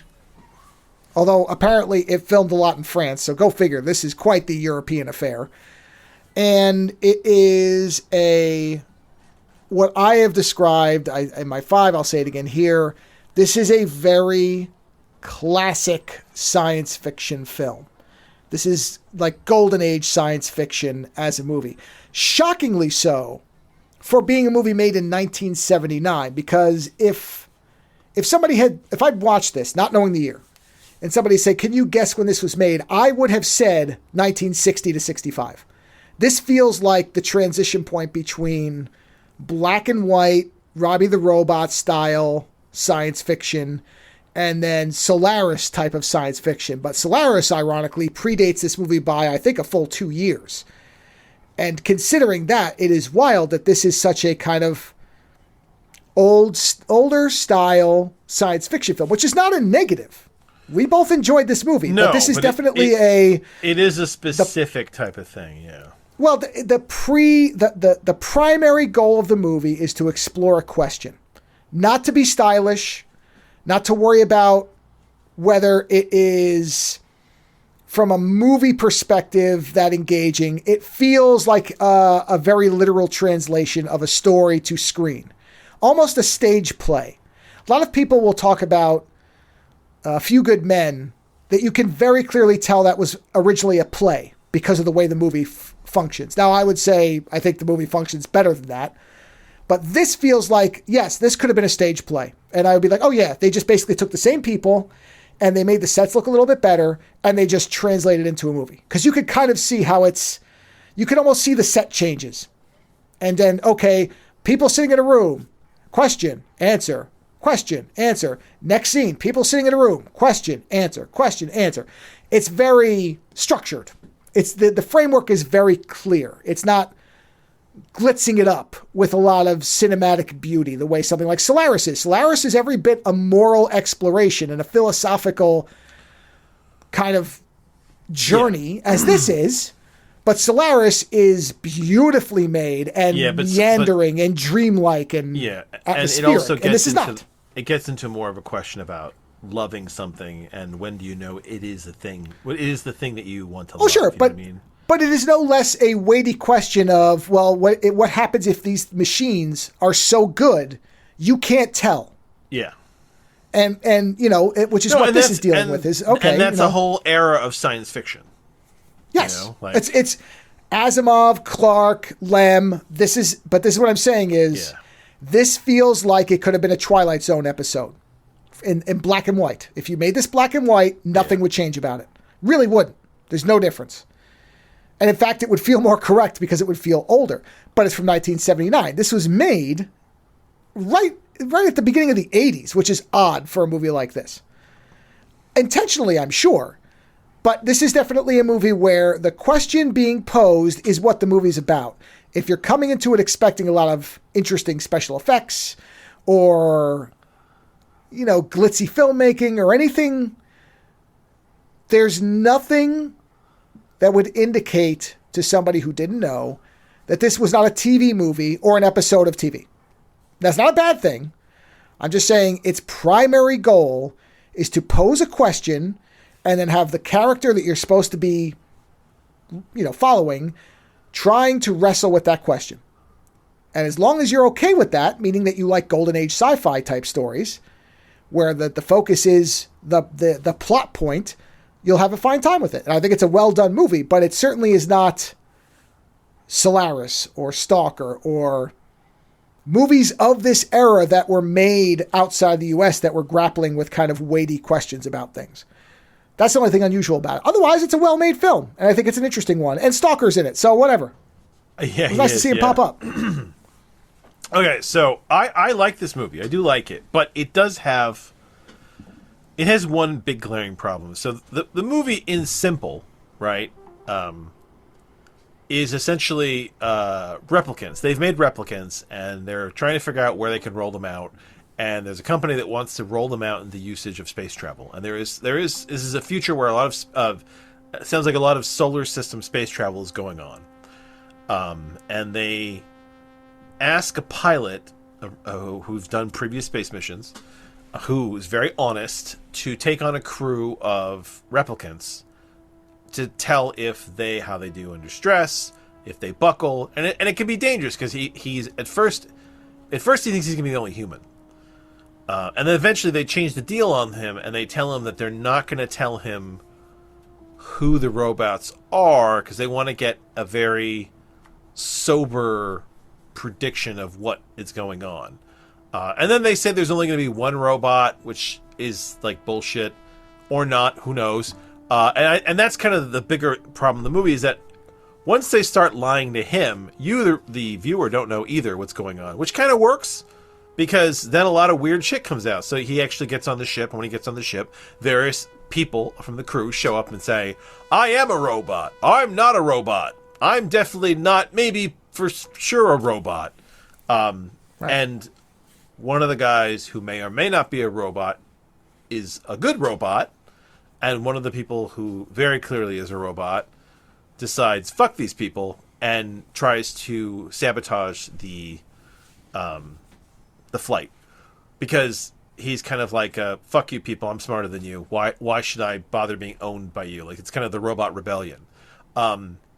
What's weird about that is that when that happens, rather than letting it play out and then having... because the second that happens, they cut to a narrative device where suddenly you're at like a hearing back on Earth. And they're like, oh, so tell us, pilot so-and-so, what was the next thing that happened? And that for me feels like... I know that bothered you a bit. I know that. It did, because narratively... you mentioned that in the commentary. Yeah, narratively, that is very poor structure. For me, to have this work, you would have had that narrative structure there from the beginning, coming in and out, to basically like prop the movie. But to have that suddenly pop up, I mean, literally, this is like the last like 15, 20 minutes of the movie. Suddenly they have this new structure. Like, that's fucking amateur shit. To suddenly switch gears like that at the end. Like, it's one thing if this movie had been like a mini series and that had been how they just did the last episode, right? Because that happens all the time. But to have a whole movie going and then suddenly shift to that at the end, that's a big weakness. I liked the movie despite that, but that's a big fucking weakness.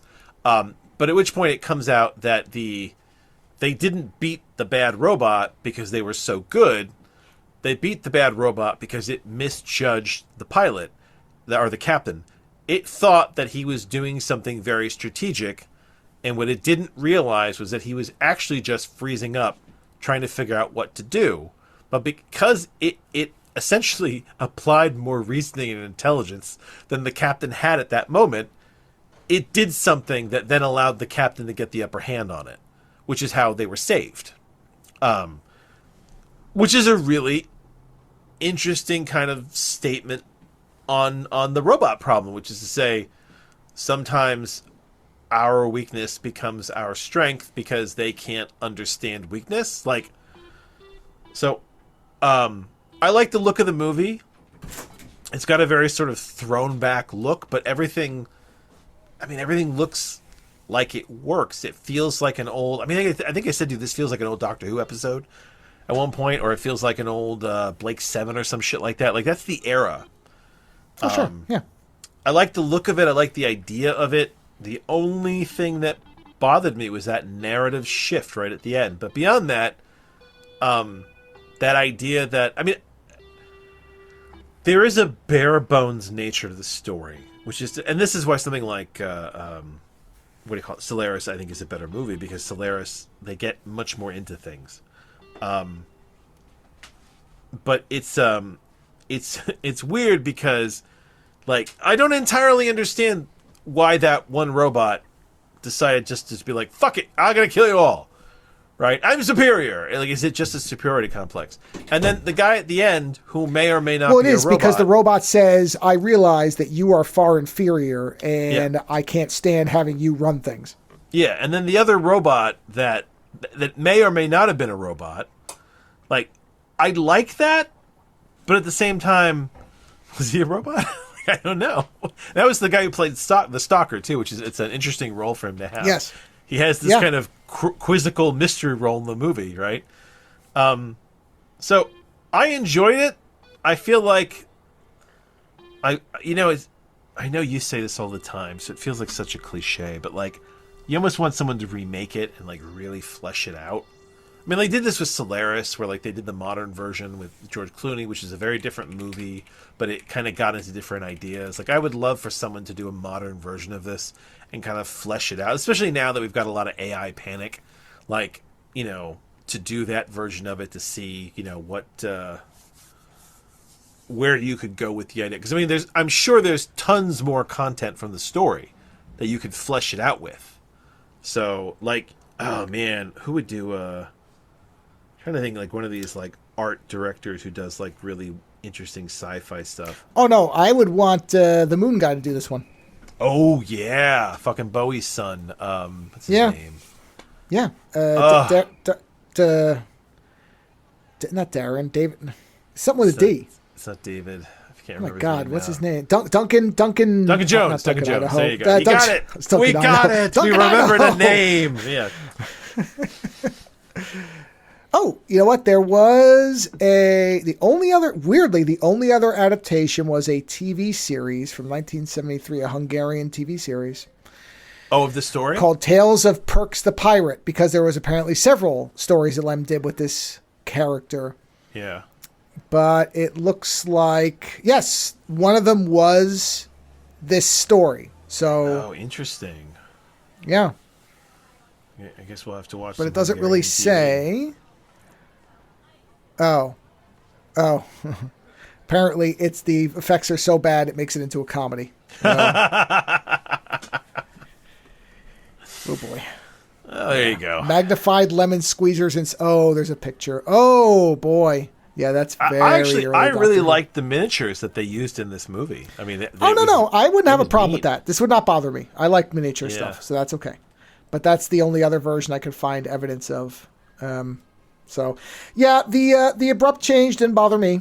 No issue with that. So that's not an issue for me. I agree though that. But if they had shifted suddenly in their visual style, that's the version of what had bothered you. If they had suddenly... Yeah, I mean, maybe. I guess because this is an older style one, I kind of realized pretty quickly that in terms of cinema and cinematic storytelling, it was going to be lacking, so I didn't care anymore. I was more focused on the question at hand. And I think if you shift into that mode and you think about it like a book... Yeah, I liked the movie. I just felt that was a little bit weak right at the end. But that's something I could see in a story happening. Yeah. And so looking at it from a literary angle, yeah, okay. That type of thing has been done numerous times. I agree. It's not ideal for a film, which is why I'm saying this is a different style of film. Well, I would have no issue with a remake. It is ideal for a film when you use it from the start. Well, but see, to me, I guess my disagreement would be I don't think it's not used correctly. I think we start off in a conference room, we cut back to one at the end. The abruptness doesn't bother me, but I think because they don't keep cutting back to the conference room. That's not a problem. That doesn't bother me. And you narratively move out of it. You don't keep cutting back to it. This, they suddenly cut to a tribunal conference room. Then they cut back to the action. Then they cut back to the tribunal. I think that's perfectly fine. I think that's an effective thing to do if you want to put people into a state of, what happened for a couple of seconds. That's how you can do it. I'm not saying it's elegant. Cheap, narrative, unelegant shit. That's what I think. It's something that's done more often than I guess you've seen. So it doesn't bother me. Despite that, it's fine. I do like the movie. But I would agree with you. I think somebody should remake it because I think there is a way to do a better version of this because regardless of the cut at the end, overall, this movie would not hold the attention of a modern audience very well. No, it wouldn't. Because there are things you could do. Again, you can look at Solaris as the perfect example, a movie that was before this. And when you have a more artful hand in charge, you get a better film. So would I like to see somebody like Duncan Jones take a crack at this? Yeah. I mean, Stanislaw Lem is a known name for a reason. Yeah. Honestly, you know who else so clearly the material's who could do a really good version of this? I know we bring him up a lot, but I think Fincher would do a really good version of this, just only because I like the... If he had any interest, sure. Well, I know, but it's the climate of Alien 3. Would, like, that eye detail would work for something like this. You know? I don't disagree. I think the reason I went to Duncan Jones is I don't think Fincher wants to do this crap anymore. Oh, I'm sure. I think he's soured on it. I'm just thinking of visual styles, you know. Listen, Ridley Scott. Look, Ridley Scott should do this. He doesn't want to do it either because you know he's Ridley Scott. No, Ridley Scott should do this because he didn't write it. So yes, I agree. So yes, I'm totally on board with that. Any competent science fiction director could probably make a better version of this. Yeah. Because the material is the writing is already there. It's a legendary science fiction author, and it's actually right? So you already have a good you have a good basis already. And the robots look human, so that right there saves you a lot of money. You know, like you don't need to have weird looking robots. You know, and that's like the thing. Like Data is a very human robot. Why? Well, I agree. It's really cheap to have human robots. No, the nice part about this movie is the budget can be very small. Yeah. The material's already written. The written. ship is your problem. Yeah, you already have a good text to work from. Yeah. You don't really have to redo much because, again, it's kind of there. What you're doing is, in some ways, for the right director, it's ideal because all you have to bring with it, is a directorial eye and a sense of style. Otherwise, 50% is done and you can do it cheap. So what you can do is realize what you want without worrying about blowing all your money on special effects, not necessary, and hiring a bunch of writers, not necessary. You can focus on the visual element and make a really beautiful film. So there's lots of people who could take a crack at this if they wanted to handle the material. Absolutely. And it would work very well. Hell, I wouldn't mind this being a TV movie or a streaming series. Oh, no, as a miniseries, 6 episodes, really well. whatever. Yeah. Yeah. Because, there's an element that they kind of blow right over, which is somebody attempts to kill him. Yeah, well, that's what makes him take the thing. Exactly. They're trying to kill him, and then he's like, why are you trying to keep me from this job? And Yeah, episode 1, I'll give you the 6 episodes right here. Episode 1 is setting up what they want to do. They're creating this being. They get it to the point where it's realistic. And the first episode ends with, okay, here's what we're going to do. And they select the right person. Episode 2 is Perks. I'm pronouncing it Perks. Whatever the name is. Well, don't call him Pricks. As long as you don't call him Pricks. I'm not going to call him Pricks. The second episode is the pilot struggling with whether he wants to do it or not. And the attempt on his life. And that's what, at the end, when he survives, he's like, all right, I'll do it. And then the next 3 episodes are on the ship with these different characters. And the final episode is, to your point, 6 months later, back on Earth. And it's the aftermath.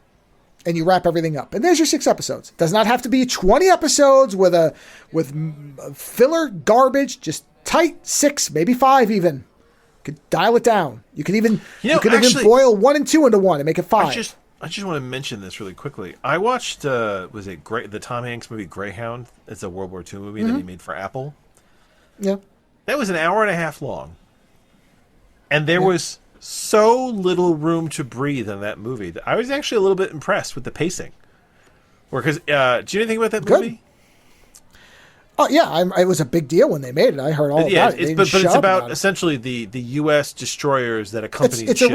It's a real thing, right? Oh across the ocean during World War II, and the submarines would attack. So the whole movie takes place in I think it's 2 or 3 days of just crossing this part of the ocean where there's no air support, and then being continuously attacked by submarines, and it's it's only, like I said, it's only an hour and a half long. There's a quick setup where you're like, hey, he has a woman that he wants to marry, and that's it. And the next thing you know, he's on the boat, and then and it's and then it's just like this. It's just this tense, minute to minute. Like, are they going to attack? They're attacking. Shit! Like them trying to survive the onslaught and then losing ships. But the fact that it's this very solid, tight hour and a half that just flew by. I enjoyed it. I thought it was a good World War II movie about something you don't normally get a movie about. But that timetable, I thought was like, wow. It's like, you guys, you trimmed all the fat out of this shit, and you just fucking shot it, like. So, yes, I do like it when they try to trim the fat. So, yeah. So that's really all we have to say about it. It's a good movie if you're into old school science fiction. Yeah, which you have to. Maybe a bit of a struggle if you don't like that older style. I think that's a fair thing. That's a fair criticism.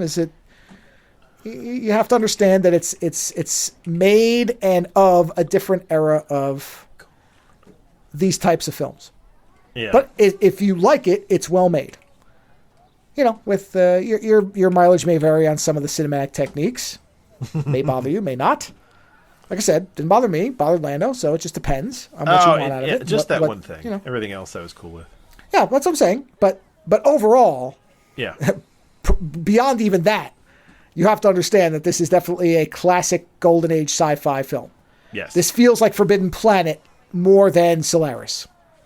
Yeah. Which, like I said, the thing that's really head-whipping about that is that it's from 1979, because it does not feel of that era. It feels more like from when the story was actually written, which was the late 60s, as there was that starting point where they were moving away from classic filmmaking into the more experimental 70s type shit. There's no experimentation of this whatsoever. The thing that is the most edgy about this film is how 70s some of the colors are in the rooms. And boy, will that trigger you if nothing else does, because, there are some ugly fucking rooms in this thing. Yeah, but you know what? I think that from now on, there should be a feature where you talk about the phones in old movies. Because listening to you... I do love phones in movies. Listening to you go on about these things, you're like, oh, God, look at that phone. Oh, it's so big. Well, not only that, but... Oh, he's got it in his hand. There is something I've started to notice about older films is how many desks had more than one phone that aren't the president of a country. or a receptionist that I guess they didn't know what multiple lines were back then, even though you can see phones that have the buttons. But there's multiple scenes in movies we've watched recently where desks have 4 or 5 fucking phones on them. Neat phones, but why so many phones? Yeah. It's just bizarre. So anyway, that's just me. Yes, I do have a thing where I pick up on certain... This has always been my thing. There's certain things I'll notice in a movie and then I can't get off them. It's like, one of those little slot cars where unless you really hit the curve just right, that fucking car ain't coming out of that groove. And that's, if I notice the wrong thing in a movie, I'm a slot car. So. Phones. Yeah. Phones and Gremlin Fetishes. What did we watch next? Why am I forgetting? Dreaming the Reality. Oh, we watched Dreaming the Reality. I'm like, it was something completely different. Speaking of Joe's fetishes. Oh, speaking of my fetishes, yeah. See, you know what? I got to tell you up front. If you want to hear Joe get as pervy as I think you'll ever hear him get on a movie commentary. Yeah. Listening to you, it's go on about what is the she was called Black Cat, right? In this, the Black Cat. She's called Black Cat. The actress's name, I'm going to probably mispronounce it, is Yokari Oshima, who I've read a lot about in the last couple of days. She's the villain from. She's the villain from Iron Angels. Iron Angels. Yes. And listening to Joe go on about her every time she is on the screen is so fun. She just looks so good. And you're like, oh God, look at her. You know what? I swear, I told my wife that doing that commentary with you was like doing it was like the director doing the Conan commentary. Where he's talking about, she's he's like, she was a Valkyrie. Look at her. She's beautiful. It is. She's such a beautiful woman. Yeah, it was hilarious. No, it's listen, absolutely accurate. I don't disagree with you. It's just very funny to listen to. Yeah. No, she's great. Yeah. It is a Hong Kong Girls with Guns film.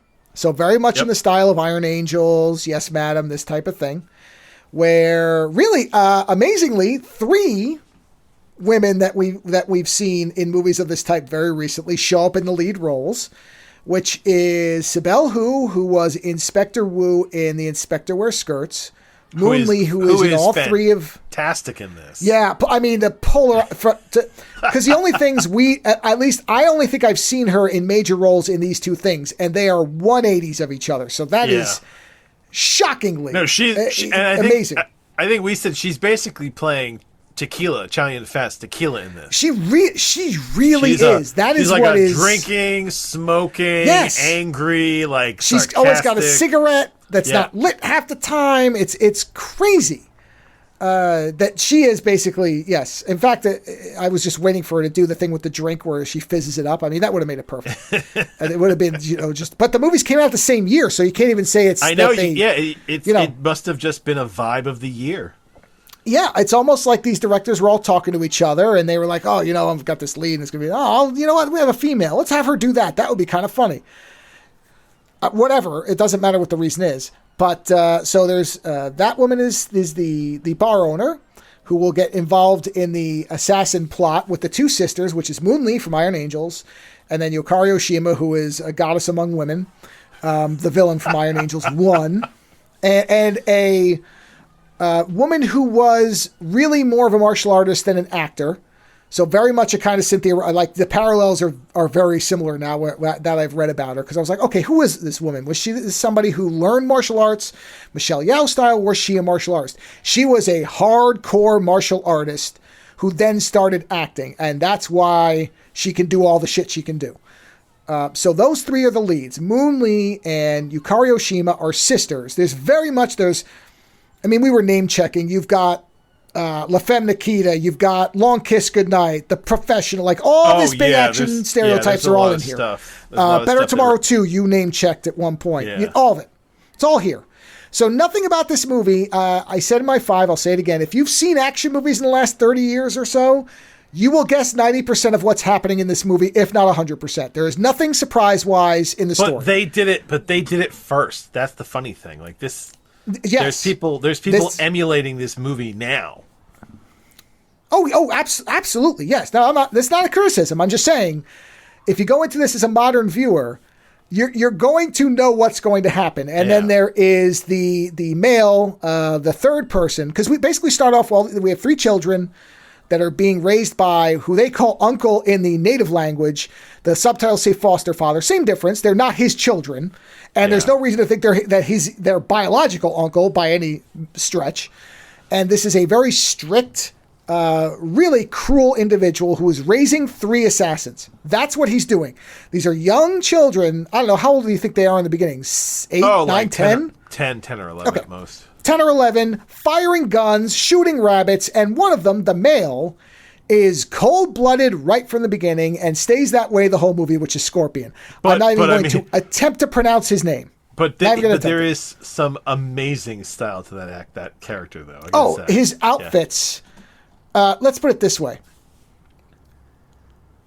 If I was into Asian men that were in action films, he would be the equivalent of the black cat in this movie for me. Jeez, because he looks great.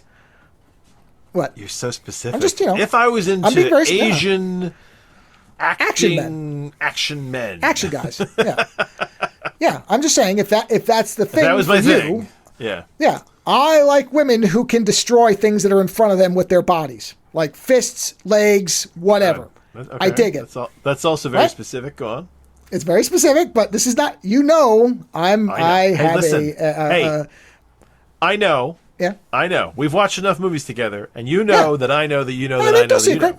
I make no secret. I have a predilection for women who can punch through brick. It's great. Yeah. I like muscular women too. We have a thing. Yep. So he is if you like male leads with guns and awesome fedoras that are in suits that are matched stylistically, you're gonna have a great time. I mean, he is a cool motherfucker in this. He's the bad guy. He's great. He is still a cool motherfucker. The only criticism of his look I would have is I didn't like the rat tail, but that's just me. Again, your mileage may vary depending on what you're into. So, having established that, there's a lot of good gunfights. There's a lot of good stunts. There's a lot of good fighting. As we said with the second and third Iron Angels movie, it would have been nice to see Moon Lee get maybe 1 or 2 more fights. However, I thought she got a pretty good amount in this, though. I think she should have had one more big fight, probably before she... I mean, she and Oshima spar, which is wonderful. Don't get me wrong. It's great. But I think Oshima gets more fight scenes than Moon Lee gets. Now, that's fine with me. But it would have been nice to see her have maybe one more... I would have liked if she'd fought Scorpion maybe before... Yeah, Scorpion I was really hoping she was going to fight Scorpion for the sister. See, that's what I'm saying. You know what? Listen. Here's an assignment. See if you can give people a description of this movie in short. Oh, just like in a couple sentences? Yeah, so they understand what the fuck we're talking about. Okay, assassin sisters. One of the assassin. So I guess I should say assassin siblings. These 3 children are raised to be assassin siblings. One of them is a hardcore, cold-blooded psychopath. He's the guy. One of them is willing to kill people with very little regard for them as people, but has a soft spot for her sister. That's Oshima. And one of them is struggling with the fact that innocent people are getting caught in the crossfire, specifically a bus full of children. That's Moon Lee. And they are sent to recover a disc that has information that would basically expose that the foster father is running an assassination outfit for hire. Which he is. Sends the 2 sisters. And in the course of escaping, Moon Lee gets thrown into a tree, falls into the river, and ends up with amnesia. And is then picked up by the foster brother of Sibel who is Harrison Ford crossed with Chow Yun-fat. So Tequila Solo, who runs a bar and who doesn't want her brother to... Sorry, that's a good name. Tequila Solo, you like that? That's good. That's a good one. Maybe that should be the show title instead of Gremlin Fetish. No, I'll leave Gremlin Fetish. I like that better. No, I'm telling you, Tequila Solo is a really good name. Like, now I want... Well, that's what she is. Yeah, you know what? That's perfect for her. Yeah, Tequila Solo. Go on. Yeah. So Tequila Solo does not want her foster brother to box, but the lure of money, because they're kind of struggling with their bar, is too much for him, and he gets involved with a shady character. And it just so happens, in the midst of all that, Moon Lee comes out of the river, is found by the brother, who falls in love with her in about 15 minutes. Because she's a good-looking woman. And, of course, she's a good-looking woman, but as you said, it's a very speedy romance. It is, and obviously, because the father wants the disc back and Moon Lee has the briefcase with the disc, he sends the sister and Scorpion to get her. And when they catch up to her, Scorpion kills the other sister when she lets her go. And then Moon Lee and Tequila Solo kill the father and Scorpion rather quickly. And that's I will add, using a lot of explosives. Using a shit ton of grenades. Yes, there's good amounts of pyrotechnics. That's why I said this movie kind of has everything. It has hand-to-hand combat. It has guns. It has pyrotechnics. It has it all. So it's all in here. Yeah. Everything you would want out of a Hong Kong action film is present. One thing I noted, and the clothes and the outfits are stunning on a lot of the characters. There's some supreme style in this. I have 0 notes on the clothing. Everybody looks good. Tequila Solo looks like a slob. It's very funny. I mean, yeah, but it works. It works. Like there's something appealing. I know, but about it works, but there's nothing special about it. Is what I mean. Like whereas Black Cat and Silver what's special Fox about it. Look amazing. Well, okay. Like their outfits Black Cat are is really impeccable. Cool. Black Cat is never not. And the other guy, unbelievably appealing looking. and fucking Scorpion, he's a ruthless bad guy, but I mean he still looks fucking cool. I mean, like he's just got this. He's got his hand in his pocket most of the time. Like there's this incredible swagger to him. Like it works. No. They do a very good job with him. There's a shot towards the end where he's in the background and you just see him standing there, and you right away, like I said, you're going to guess what's going to happen. But they set him up very well to be. If he's there, something very bad is going to happen. Like, he doesn't show up unless shit needs to get done instantly. And I think they use him very well in this movie to be the deadliest threat when he's there. If he's there, you have hit the end of the line. If he's not, there's some chance you might get out. But when he shows up, I mean, he takes so long to die. He gets shot by 2 different people. You know what I mean? Multiple people. It's crazy how much damage he takes, which is great. This is not a criticism.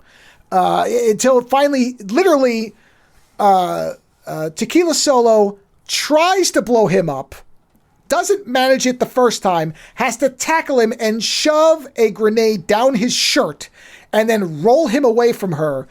And then he blows up. But she couldn't even blow him up the first time. And then we weren't sure if he was dead. No, we weren't, because he'd already gotten up from the first set of explosions. He's bloody as shit. He looks like something out of a horror film at the end. So, yeah, that's what I'm saying, is he's really good. But the real thing is, obviously for me, it's Ashima, but the Black Cat Silver Fox thing is where you're not sure whether Black Cat is going to kill her or not. But then once you realize Scorpion's there, you know what's going to happen. You know she's going to have the soft spot, because she always had. Throughout the movie, you can see that as cold as she is as far as killing people, like she's sitting there going, "What? Are you still crying about dead children? What's wrong with you?" But she says to her early on, the Moon Lee says to her sister at one point, "Well, what if I die?" And she says, "Well, then I'll die too." Yeah. You know, so this is her only connection to the world. But Silver Fox is also saying, "Haven't you dreamt of another life?" And Black Cat's like, "There is no other life. This is what we are. We're going to die. There's no point in thinking about the future. The future is death." Well, she's stuck. Yeah. Yeah. Well, she's accepted the life. She's not as into it as Scorpion has no soul. He is just a vessel of destruction. Black Cat only cares about her sister. That's another good name right there, Vessel of Destruction. But go on. Well, I paint with words. But Scorpion, you imagine, like Blade sitting in the corner staring at the wall. Oh, That's yeah, what does he do when he's not killing people? Yeah. He's polishing his guns and he's sharpening his knives and he's waiting for his father to call him. Yeah. He's at home, cleaning his tights. I mean, in the very beginning when they're kids, he just blows away a rabbit right away. Yes. So you immediately get the idea of him. Whereas Black Cat is resigned, does not think there's any way out, but cares for her sister. There is some humanity left in her. And Silver Fox is just struggling top to bottom. Just clearly is not made for this life. Or at least isn't at the point where she's realizing the actual toll of what she's doing. So I don't know if it's never really made clear, because in the beginning she's upset about the rabbit dying. So I guess up until this mission, no innocents had ever been killed, which is quite a feat, or she never knew about it. I don't know which it is. Well, but as soon as this bus goes up, she's in a bad state. They do kill a whole bus full of children. I mean, you know. But they're adults now. So you're sitting there going. But I don't think they've killed an entire bus full of children before. A bus full of singing children who are screaming as it blows up. I think that this was probably a little too much for her, and she finally was like, "No, I can't do it anymore." You know, like I mean. And by the way, on the commentary, you might hear my wife in the background saying, "Dead rabbits, screaming children. What is this?" I'm like, "It's an action movie." Yeah, because all this happens in the first 10 minutes. She was kind of strolling about for part of that. It's very funny. I mean, listen, children dying is not funny, very clear, but it's very funny the way the movie handles it, which is that this appears to be the first time they've fucked up that bad, or at least in front of her. You know. In front of her. I imagine Scorpion would probably cut a child's head off and use it to kill somebody else without a thought. Yeah, Scorpion doesn't care. Scorpion is one of those characters that like you could almost watch a movie about him where he's partnered with somebody else on a job, and like he's not a good guy, but like he's just part of the job. You know what I mean? Because he is such like a nutter. Like if you're working with Scorpion, let me put it like this: I had this idea. That Scorpion's the person that you get to a job that you're breaking into, let's say, the CIA. Yeah. And you know you can't get through security. There's no way. So Scorpion basically goes, abducts a child, cuts it open alive, puts a grenade in it, sends it through the front door saying, "You're looking for your mommy," blows the front of the CIA up so that he can run in and start gunning people down. That's Scorpion. Fucking dark. It is, but that's what he would do. But yes, that's and he what would be thrilled that there were children on the planet. Yes. Scorpion was a monster. Yeah. That's what I mean about if Scorpion's showing up. Scorpion's a monster. It's a bad scene. So it's a great movie. It's a blast. Honestly, you want to know my only issue with the movie, and this is kind of a good issue, is that I actually wanted more of Moonlee's whole romantic thing because I wanted more time with Tequila Solo. Well, and this is one thing that I mentioned this in my short review, and I'll mention it here. Unlike, say, Yes, Madam, the greatest action movie ever made, that movie, when they do the dramatic stuff, it's the goofy dramatic stuff where it's way over the top and ridiculous. They're actually being serious. This is not. No, this is fairly grounded in terms of, the romance is not ridiculous. It's too truncated. They do it all in montage. Yes, that's the biggest issue is that it needs a little more time. Yes. Now, as you said, Moonlee's gorgeous, so you can understand why this loser dope would immediately go for her. And the only problem is that when they kill Black Cat, there should have been a fight before he killed her. Yes. There should have been a fight. Black Cat's death is very sudden. Now, it works as a shocking moment because... But it is a waste. She literally turns around and she gets shot in the head and she drops. Yeah. Now, obviously, I would have preferred a nice long fight scene where she was beating the shit out of Scorpion and then slowly get ripped off. Yes, of course. You know what? I don't even need that. I really don't because... I am not some kind of monster. No, I'm not saying I would turn the movie off if such a thing happened. I mean, we do get a little of that in Iron Angels. It's the only bit of nudity in the whole movie. But... No, yeah, but even in Iron Angels, she flashes a boob, and she does it strategically to distract the guy so she can kick his ass. Right, yeah. But I love her outfits in this movie, so I'm fine with her just beating the shit out of people in the outfits. She looks great. She looks really good, yeah. She looks magnificent. So... would I have liked to see her fighting Scorpion? Sure. I'm not opposed, but that's where I'm saying then when she didn't, Moonlee should have. Moonlee should have had a fight scene. Scorpion gets the upper hand, she runs off, and then the rest of the movie unfolds the way it does. That's where I wish Moonlee had gotten one more. She sort of fights the foster father, but it's not as satisfying a fight as if it had been Scorpion because Scorpion just shot her sister in front of her. Yeah. That's what would make it a better fight, was her... like cutting Scorpion's face and infuriating him because for the rest of the movie, he doesn't have a scratch on him, right? It's that moment where his perfect visage is marred by the sister. Yes. Yeah, there is a strange vanity to him. Yeah. Yeah, because Tequila Solo shooting him when they're shooting him, it's not the same because, they're just shooting him. But if she had managed to outmaneuver him and slice him and he got really pissed off about it, and then a grenade went off and blew them apart and then they do the rest of the movie. That's where I wish Moonlee had gotten that one more scene. Or if it had been Oshima fighting him, but then you lose that shocking thing where she just gets shot, which I don't like it, but you knew she had to die as soon as she said the sister could go. You knew exactly where this was going to end up. Yes. And so that is more of a, oh shit moment for the audience. That's a very shocking moment. And Moonlee is obviously taken aback by it, but that's where, yes, I would have liked her to have one more fight. But to your point, if they'd had a more drawn out fight where she if they'd had an Iron Angel style fight with the two of them, sure, where he still ended up shooting her in the end, that's fine. But I think the reason they did it the way they did it was to make it something that really shocks you as the audience because you're not expecting it to be that cut and dry. But that's Scorpion. Scorpion's not fucking around. Nope. There is no, let's throw our guns down and fight like Martian. No, it's like, fuck you. You're a traitor. Bang, dead. That's what Scorpion's all about. So thematically, it makes a lot of sense. Yeah. But would I have said no to one more fight scene with that wonderful woman? Of course I wouldn't. Not a chance in hell. I would have loved it. But that's not what we got. That's okay. Still a very, very fun movie. Especially if you're into ass-kicking chicks. Then you're going to have a fucking good time. It is a great movie. It is a great movie. Yeah. I was very entertained by this. Again, you watch these movies sometimes, right? I sit there and I think to myself, why did it take me so long to see this? Where the fuck was this movie? Where the fuck was I? Yeah. Yeah. So yeah, this is one of those. I feel bad that it took me so long to find it because it's so good. It's all right. Hey, we got to see it. We got to see it in great quality for the first time, so that's good. We got to see it in great quality together. That's right. It's the friends we made along the way. Yep, the friends we made along the way and the fetishes we experienced together. Oh, well. I mean, come on. That's a whole different show, Yeah. isn't it? Yeah. Yeah. I mean, I honestly, this is probably the movie outside of Yes, Madam where I did the most, oh my God, I love this woman over and over and over throughout the movie. You did. It was very the funny. only, Yeah. It's ridiculous, but Oh, God. Yeah. Look at her. She looks so good in that outfit. she does. She does not have one fucking bad look in this whole movie. It is very impressive. Very impressive. So, yeah, I mean, It was a good movie. This woman, this and like Iron this. Angels, it's a great movie.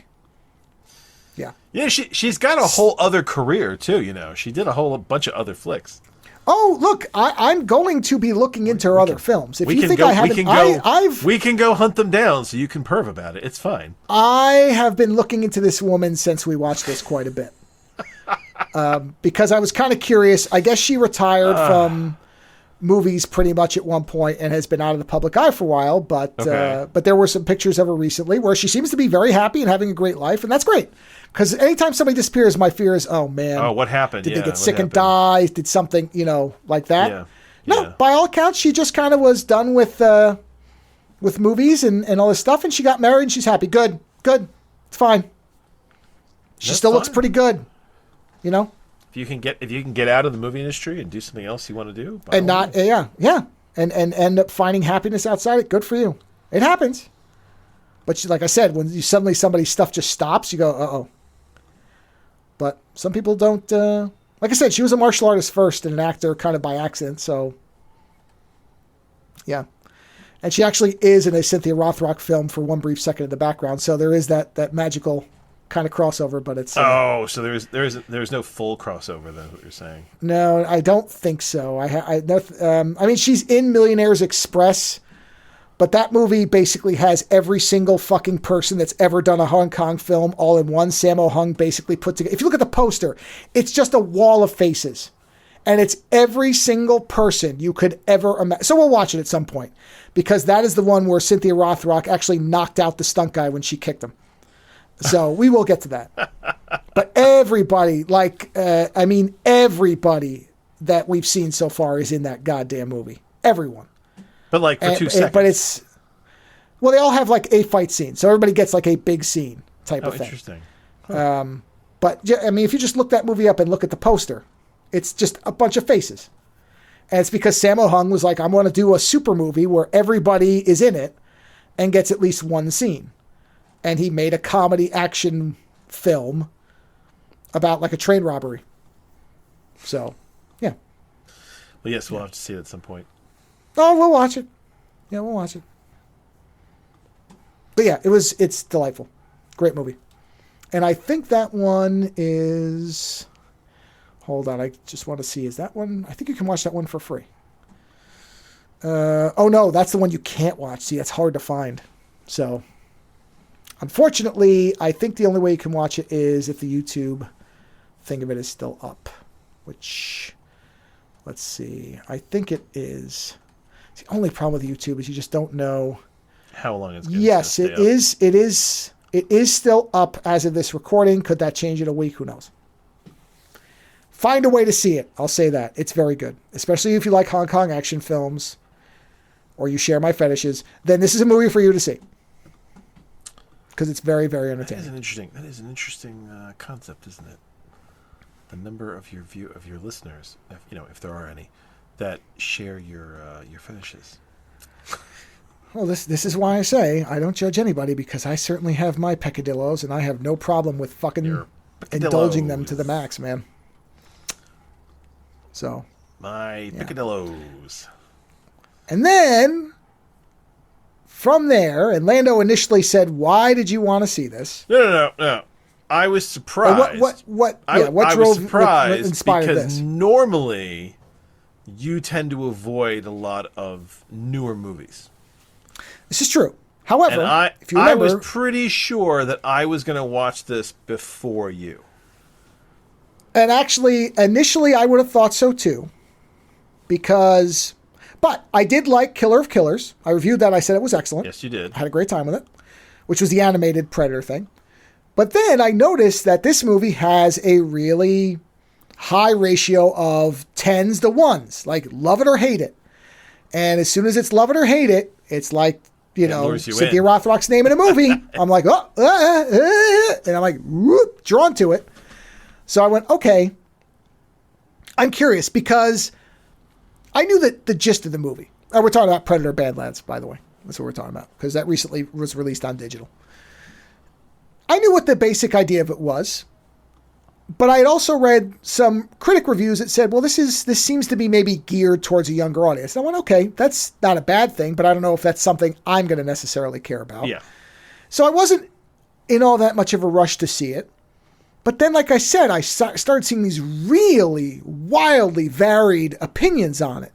And I thought, okay, if there's such a divide, and some of them, by the way, are very similar to Alien Earth, where people are like, well, if you value the canon, I'm like, I don't give a fuck about the canon. Don't care.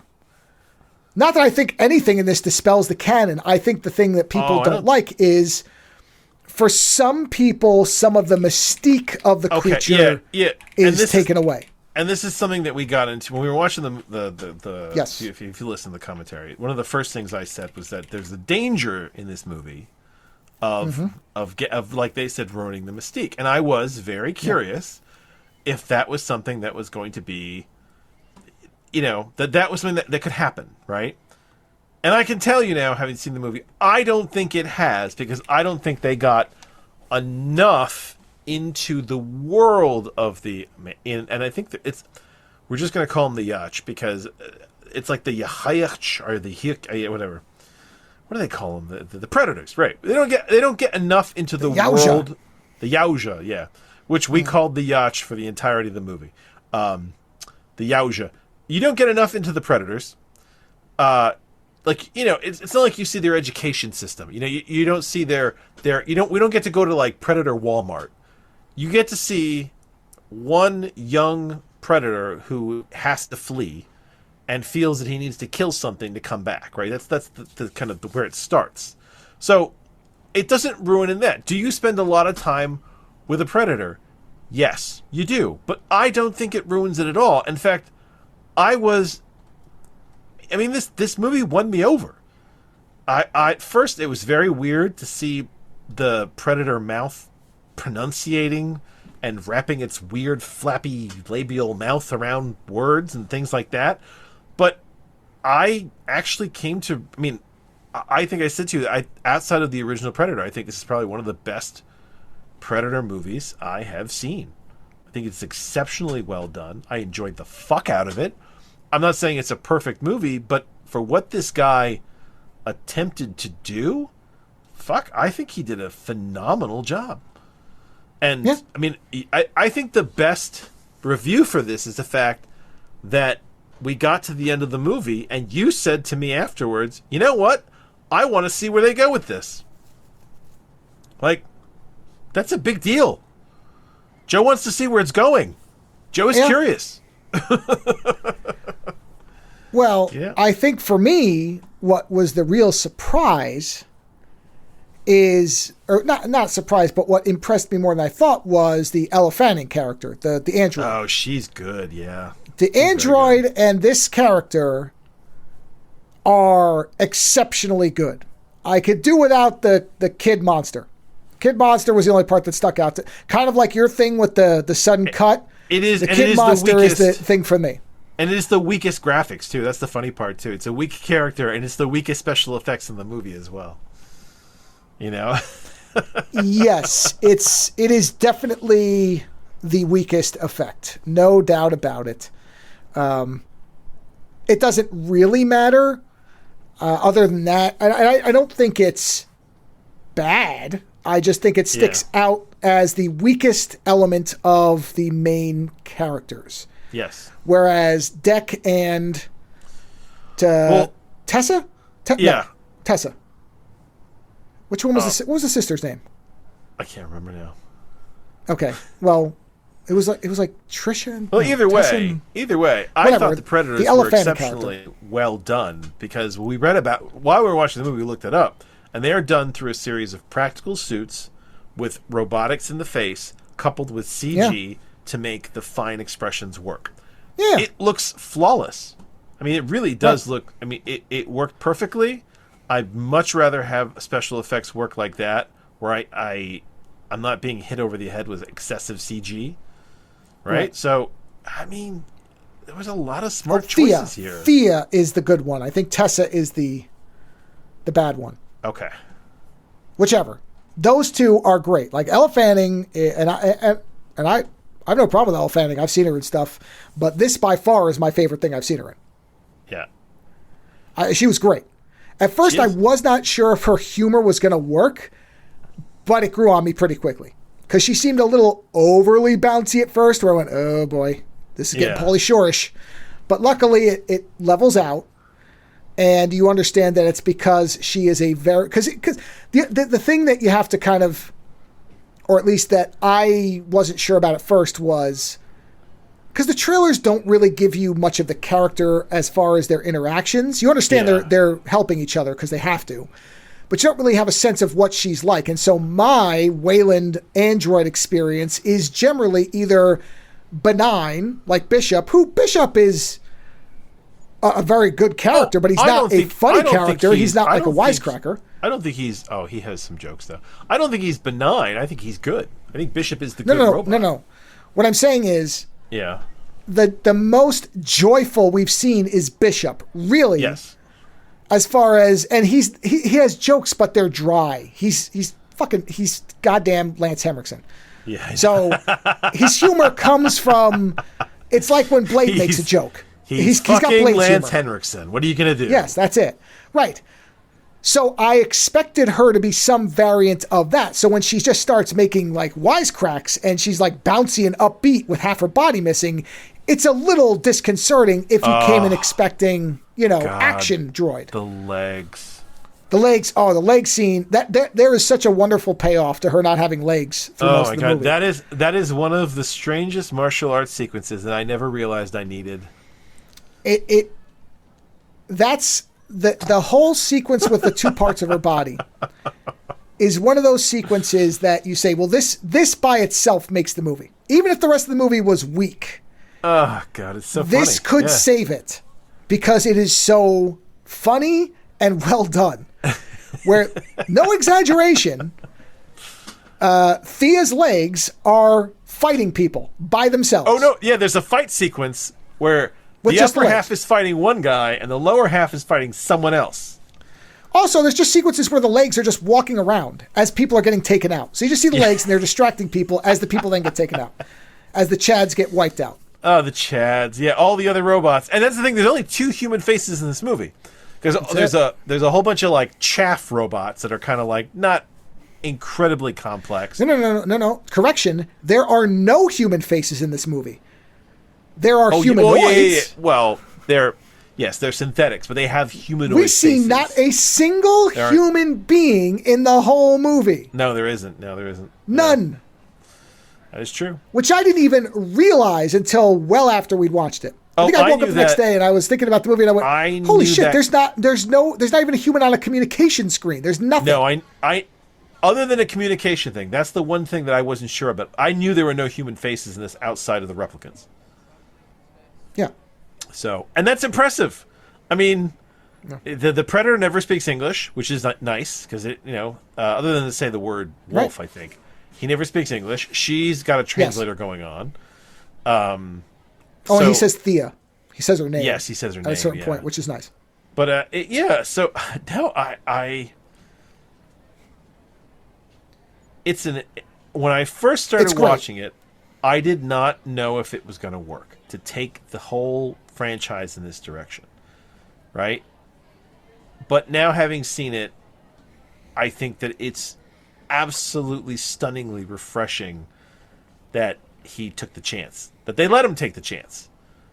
And yeah, I want to see it. I want to see what comes next. I want to see what this fucking wolf pack Predator group looks like. Which I think we will, because didn't you read it's the highest grossing Predator movie ever in the franchise? Yeah. I know, I think you read. Did you read that or not? Yeah, I think maybe I read it. Yeah, it's the highest grossing Predator movie in the whole franchise. Yeah. So you read that and you're like, oh, okay. So we're definitely I think I think it reviewed well, generally. I think it was critically... Not that matters to us, but it does matter to these dumbass studios. It's got matters a to the fucks. I mean, sadly, it does. Here, user reviews. Where's the critic reviews? They call it external reviews now. Well, I guess that's true, because what is a critic anymore? Yeah, I mean, Ebert gave it 4 out of 5, which is generally one of the ones people look to. Let's see, who else is important? I didn't realize he was still alive. He's not. He's dead, but his site goes on, and he has. He was not doing all the before he died. Good. So he is dead. Okay. No, not that I'm saying he's dead. I'm saying good. Good. He's dead. Good. Yeah, fuck fuck Robert Ebert. That's not even his name. It's good. Good that I wasn't wrong on the subject. I had read it correctly. No, fuck you. Wrong. Yeah, it's got an 86% from critics and a 95% from people. So it's doing pretty well. That was great.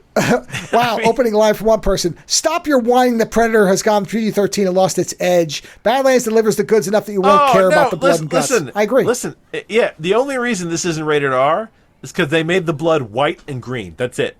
Yeah. Because they're ripping people's heads off, punching holes through people. The acid melt scenes, I mean, if those were people, it would have instantly been rated R. Because they're literally burning holes through people.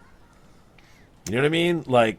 I mean, a couple of people mentioned how sad they were that the acid snake bit it, which we were too. Oh, I was so sad when that thing died. And it's terrible that it was only in the movie for a short time. But, like, there was such a, like, just, I like the acid snake. Yeah. He fed it, and it was like, fucker, I'll work for you. I loved that about it. And then it died.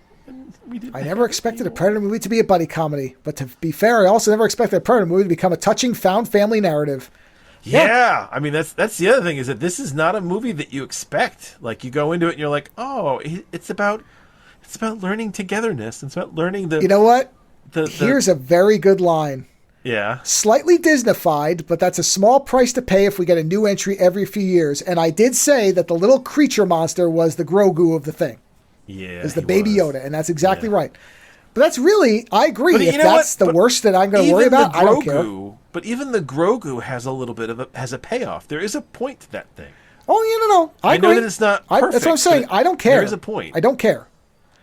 No, it's... I don't care. Give me more. I don't care. It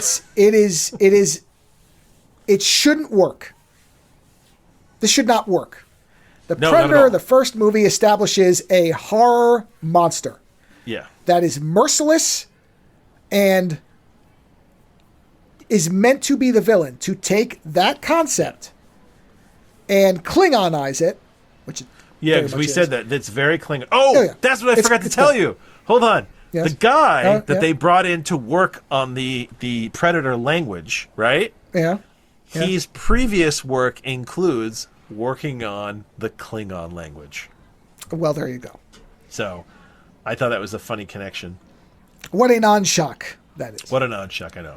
Well, that's kind of what they did. They kind of made them. I think the joke of the Predators is that they are pretty much just psychotically aggressive Klingons, right? Mm-hmm. I mean, what more are they than psychotic? Oh yeah, I mean they've adopted the whole honor and battle. I mean, it is the Klingons. It's all it is.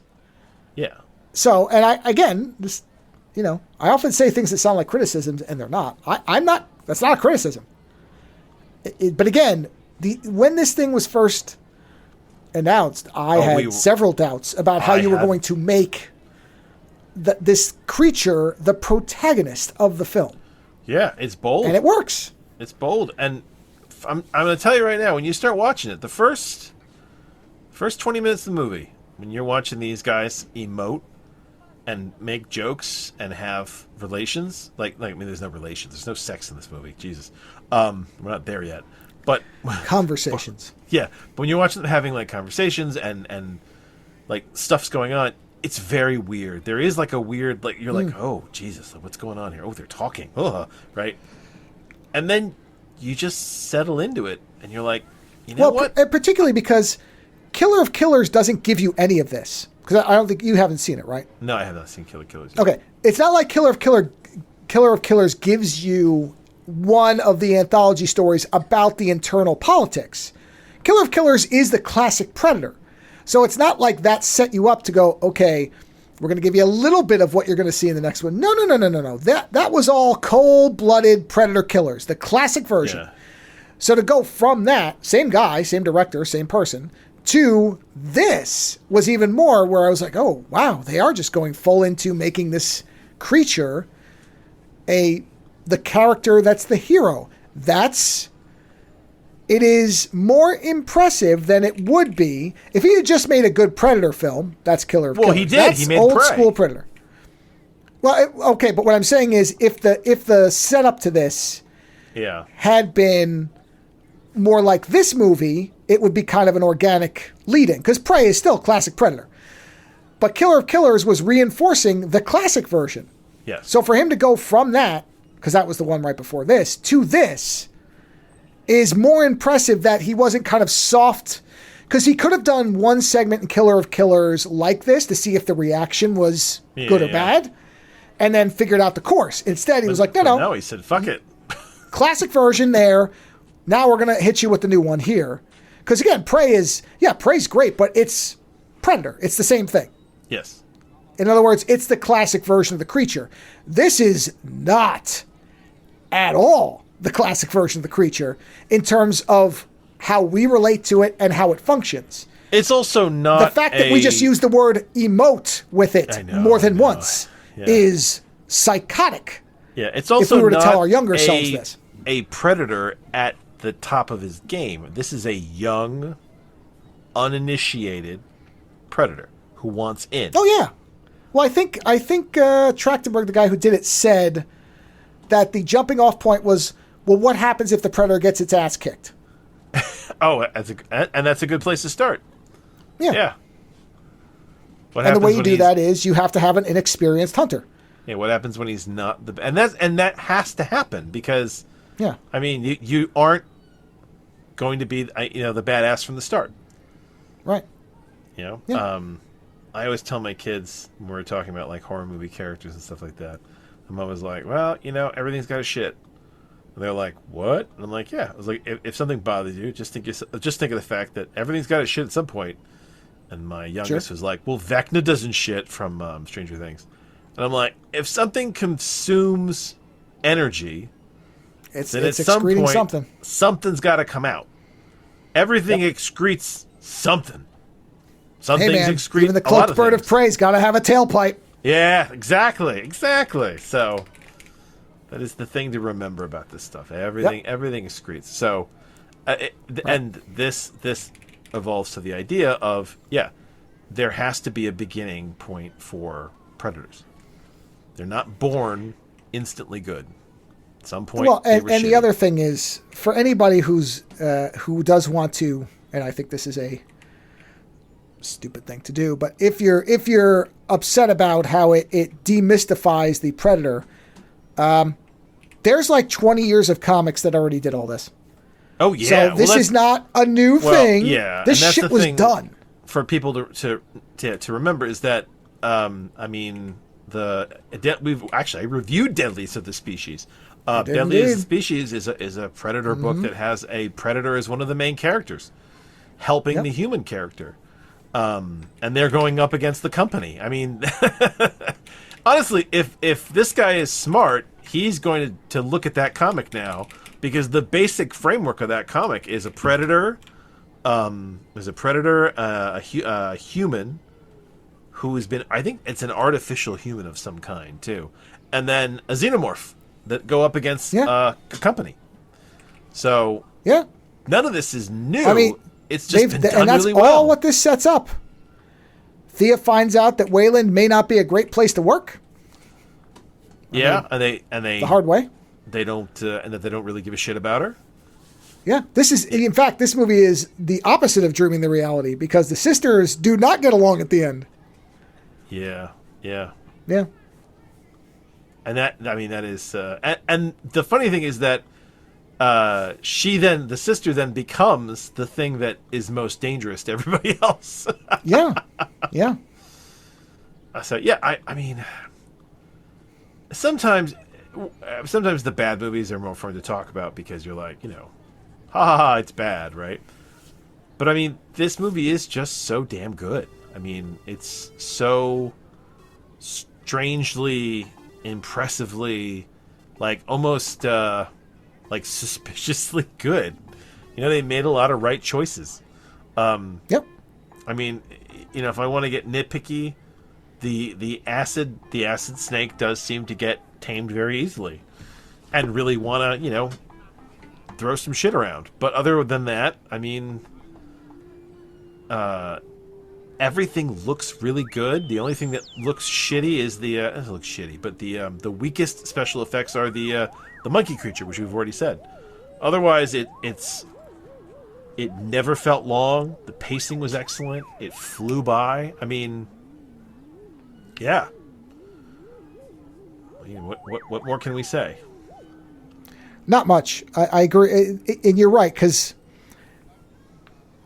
yes, with movies that are lesser, you have more things to dissect and say, okay, here's how you could do it better, and that type of thing. So in some ways, it should be clear to people why I enjoy watching some of these other movies, is because I could sit here and go, if only, okay, there's this, if they but you could see what they were doing, and if they got this way, so you could sort of. In the case of this movie, though, it's incredible to see them do things on it cinematically that we have seen them been doing in comics all this time. And that's my point about anybody who's whining about it, is like, hey, I hate to break this to you, but this is not new. There are elements of other things in here that we have, that you and I grew up reading. And if I talk about there are some terrible Predator and Alien comics. I mean, what are you talking about? There's some terrible Alien Predator movies. Well, but what I'm saying is, there are people who think that modern filmmakers ruin all these things that I grew up with. Oh, they don't have this. If they grew up with it, fuck you. This shit was ruined before. As soon as they knew they could make a buck off it, they started ruining it. So, because, I mean, there are great. Don't get me wrong. There are great. Yes, everything will get ruined if there's money in it. That's the message. If the modern world teaches you nothing else, it is that no matter how well something starts, if there's a buck in it, some piece of shit's gonna fucking ruin it, or it will ruin itself. So, because I see a lot of that, we're like, obviously they didn't care about the original movie, because look what they made. How could the Predator be? Shut up. Shut up. They already did it. It just annoys me. And admittedly, because I used to be one of those people. When I was much younger, I would have been that fucking idiot. At least I recognize it, though. So that's why I have no urge to ever revisit the prequel Star Wars films or the new sequels. None. But if you think they're great and the old ones suck to you, good for you. Then watch the ones you like. But don't try to convince me, and don't talk down to somebody who disagrees. Just like the shit you like, and be fine with people liking something else. That's my larger point, is I have lost that juvenile 4-year-old urge that everybody has to agree with me about dumb shit. Because honestly, this is dumb shit. There are important things that we should all agree on in the world. Healthcare, stuff like that. But instead, what people get infuriated over is, you know what? The dreadlocks, they look too human on the new one. They shouldn't look like human hair. Shut up. Shut up. It doesn't matter. Sorry, this is the shit that bothers me, is people spend all their energy on the dumb shit that honestly, whatever form of escapism you like, even if it is, hey man, if you like U-Bowl films or you love Michael Bay, good for you. Watch them. If it gives you an escape from the fucking burning hell that is reality most days for most people, go watch the Transformers movies. Good. I am genuinely happy you enjoy them. Somebody should.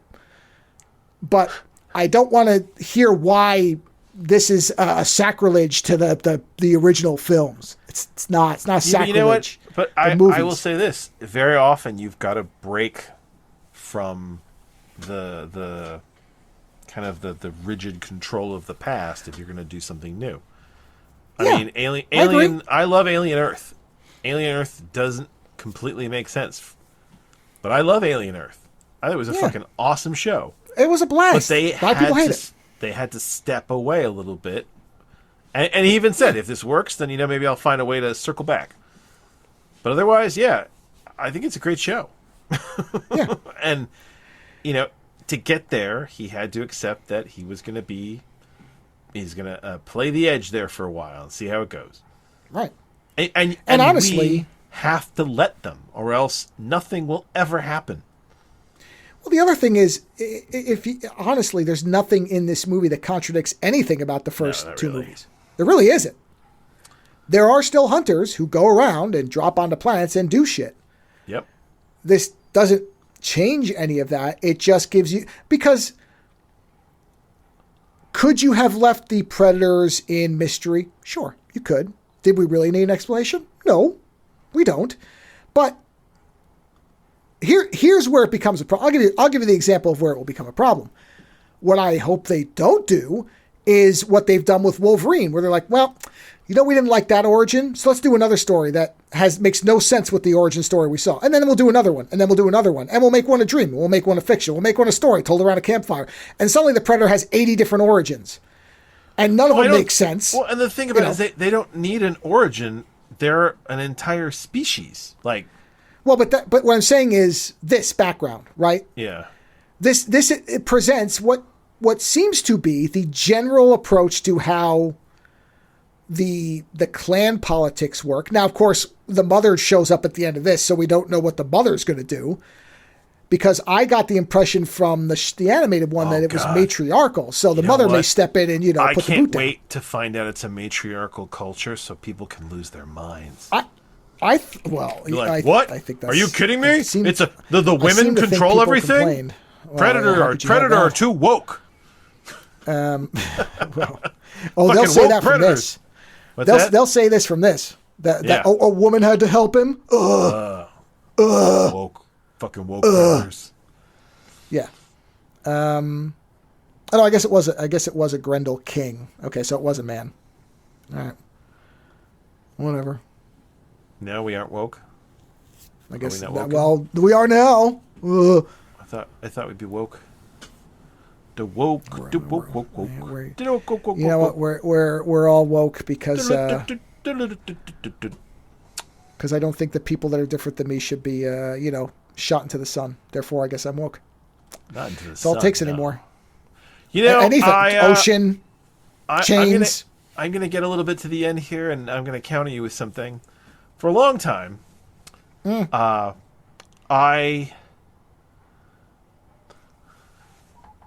most behavioral elements fold around this idea that everything comes down to some mixture of the carrot and the stick, right? Whereas it's either nice things that kind of coax us in that direction or bad things that coax us in that direction, right? And I have found that one of the things that has always been kind of weak on the more liberal side is that our love for everyone to be able to do what they want has made it seem as if their love is weak, right? Whereas I don't think love is weak at all. I think if anything, love is far more dangerous. Hate destroys the user, whereas love kind of fills them with power. I mean, it can kill you. Everything can kill you. But sure. I'm wondering if we're getting into a future where those who want to fight for love need to put the carrot down and pull out the stick. And there needs to be far more, we'll call it aggressive loving, to whip people into shape. Because the funny thing about humans is that we are, by and large, lazy, greedy, self-serving individuals. Oh, no, sir. No, sir. I know. Maybe you, you know what?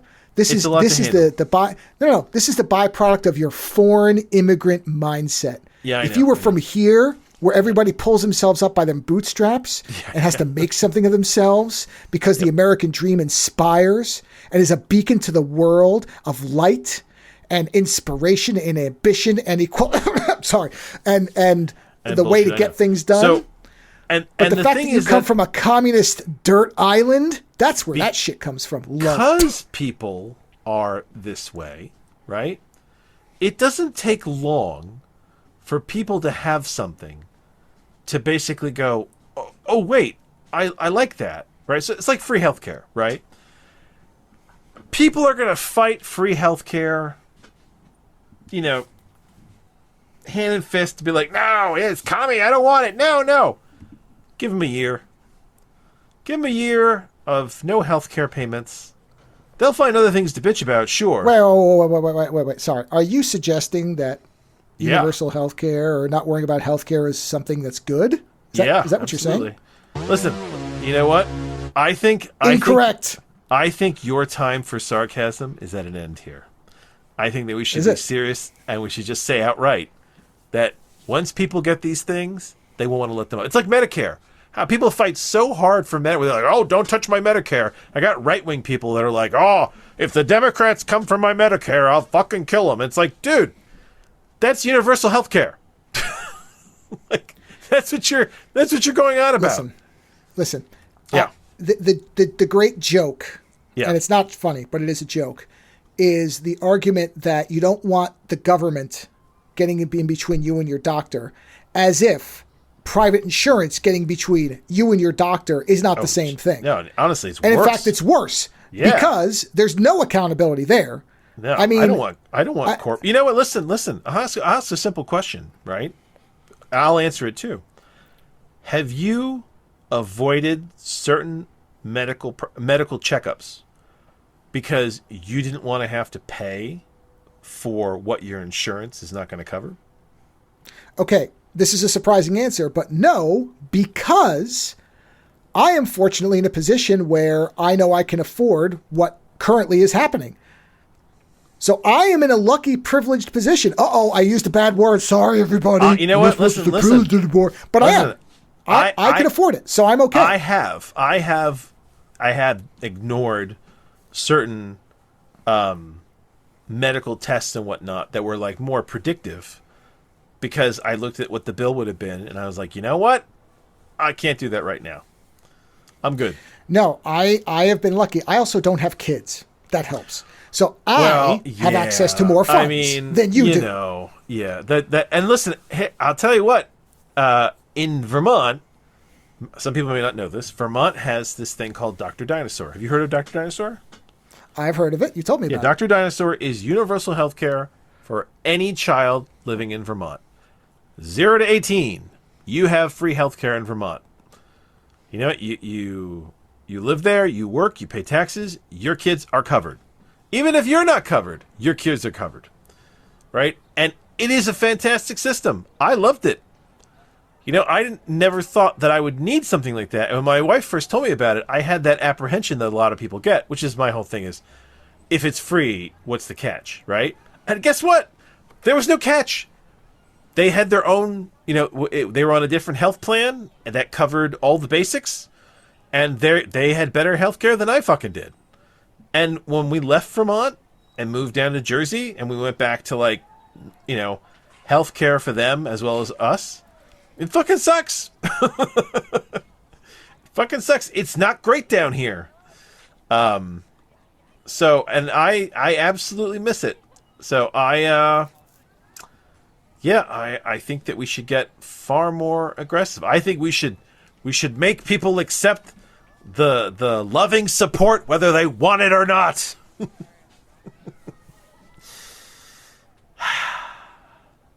But anyway, movies. I don't disagree. Obviously. I mean, we've said some version of this the whole time. Listen. Well, look, you know what? Okay. It's the same problem it's always been.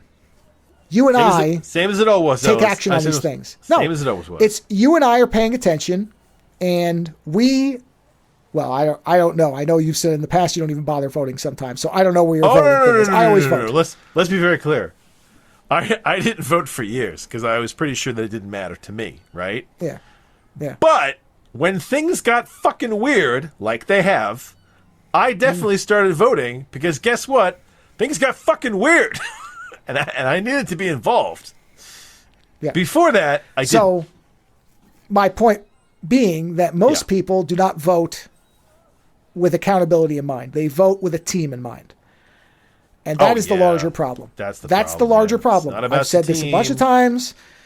You know, I've tirelessly talked about how the fact that as far as I'm aware, I am the only one in either my blood relative family or extended family that when I get the booklet of all the different people running and all the bills and everything, I spend days of research to find out who is not perfect, because that doesn't exist. Who is it that has voted consistently from what they've said? What have they voted for? Are they kitty touchers? Well, you know, all of that. Okay, here is a paradox, but I do actually... There's like weighing factors, but there's this weight thing where there was one local election where there were a couple of individuals. Yeah. And it was basically came down to one of each stripe. Independent, left, right. Did you hear it? The chair break? The chair break? The chair broke again. There it goes. Wow. Didn't do it during the commentary, which we thought it might. Oh, my God. It fucking did there it. There it goes. Oh, well, we heard it. Yeah. Oh, my God. There was no missing that. We heard it. It was like the chair. Yeah. It was like, oh, my God. It tried to have sexual relations with me through the pad. Chair bed. Oh, God, my back. Wow. Yeah. You know what your chair just said to you? As fuck is my sister. Indeed it did. Oh, God. See? That hurts so much. You hold on to these clips, gang. If you do podcasts for long enough, you learn what clips to hold on to. You know what I'm saying? Oh, man. I'm going to stand now. Yeah. Sorry. Please finish. I didn't mean to interrupt. Yeah. So anyway, it came down to three options. It was an independent, Democrat, and a Republican. And I voted for the Republican, not because I agreed with what they were saying, but they were the most consistent in what they said they were going to vote for. They voted for, and none of their votes were awful things. They were what I would call moderate. There's something that's going out of fashion. A moderate Republican, but they voted very fiscally conservative. And I understand that viewpoint. But the fact was, there was a percentage. There's websites that will tell you the percentage of what their platform is to what they vote, and by almost a double-digit margin, this person, if they said they were going to vote that way, that's what they did. And that I have respect for. Be honest about what you believe in and back it up. As opposed to saying that you believe in things I do and then not voting for it and voting against it. That's just as bad as being against it in general. Just be honest then. If you're going to chicken the shit out and not vote your conscience, you're fucking useless to me. So I'd rather vote for somebody who I may not generally agree with, but isn't awful. Because like I said, this was a pretty middle-of-the-road person that you can understand the viewpoints. And voted on what they said. Honesty matters more to me than I'm going to say I believe in these things. But if you're not voting, then do you believe in them, or are you just full of shit? And most people would never do that. If they were on one side or the other, whether that person that said they were on their team did what they said or not, they vote that way because, oh, well, I can't possibly vote for X. Bullshit. Yeah. That's fucking nonsense. That's what a fucking 10-year-old does. You're not on my team. Same as these Predator people. All the same shit. So, yeah, that's the problem, is people don't actually hold elected officials accountable. Yeah. And in fact, to the extent that we've now got people in power who just openly flout any accountability whatsoever. And guess what? They got put into place by these people. The biggest hilarity to me, and it is in this way darkly comedic. I had this thought the other day. These fucking nitwits who believe in white replacement theory, bullshit, in the deep state, bullshit, and are like anti-vax type people. What these people don't seem to understand is the very things they seem to be most afraid of, and they are afraid. Let there be no mistake. Racists, xenophobes, homophobes, sexists, they are afraid. They're not tough. They're not strong. They're afraid. Understand that very clearly. They cannot handle the concept of anything outside of what they know. The blanket of their comfort is the most important thing. Anything else terrifies them. It makes their balls shrivel up and go into their throats. Just so we get that clear. But those three things are all things that, in fact, are going to happen based on the people they elected. Because if they're afraid that white people are going to get phased out, because now they're doing the thing where now they're reevaluating whether women should be in combat, right? You saw that. Yeah. Yeah. So that means what you're going to end up with is, if we're getting rid of DEI, okay, so anybody who's not white, and we're getting rid of women, so only men, that means you're going to have a whole bunch of white guys getting killed in foreign countries. Oh, yeah. Yeah. That sounds like white replacement to me.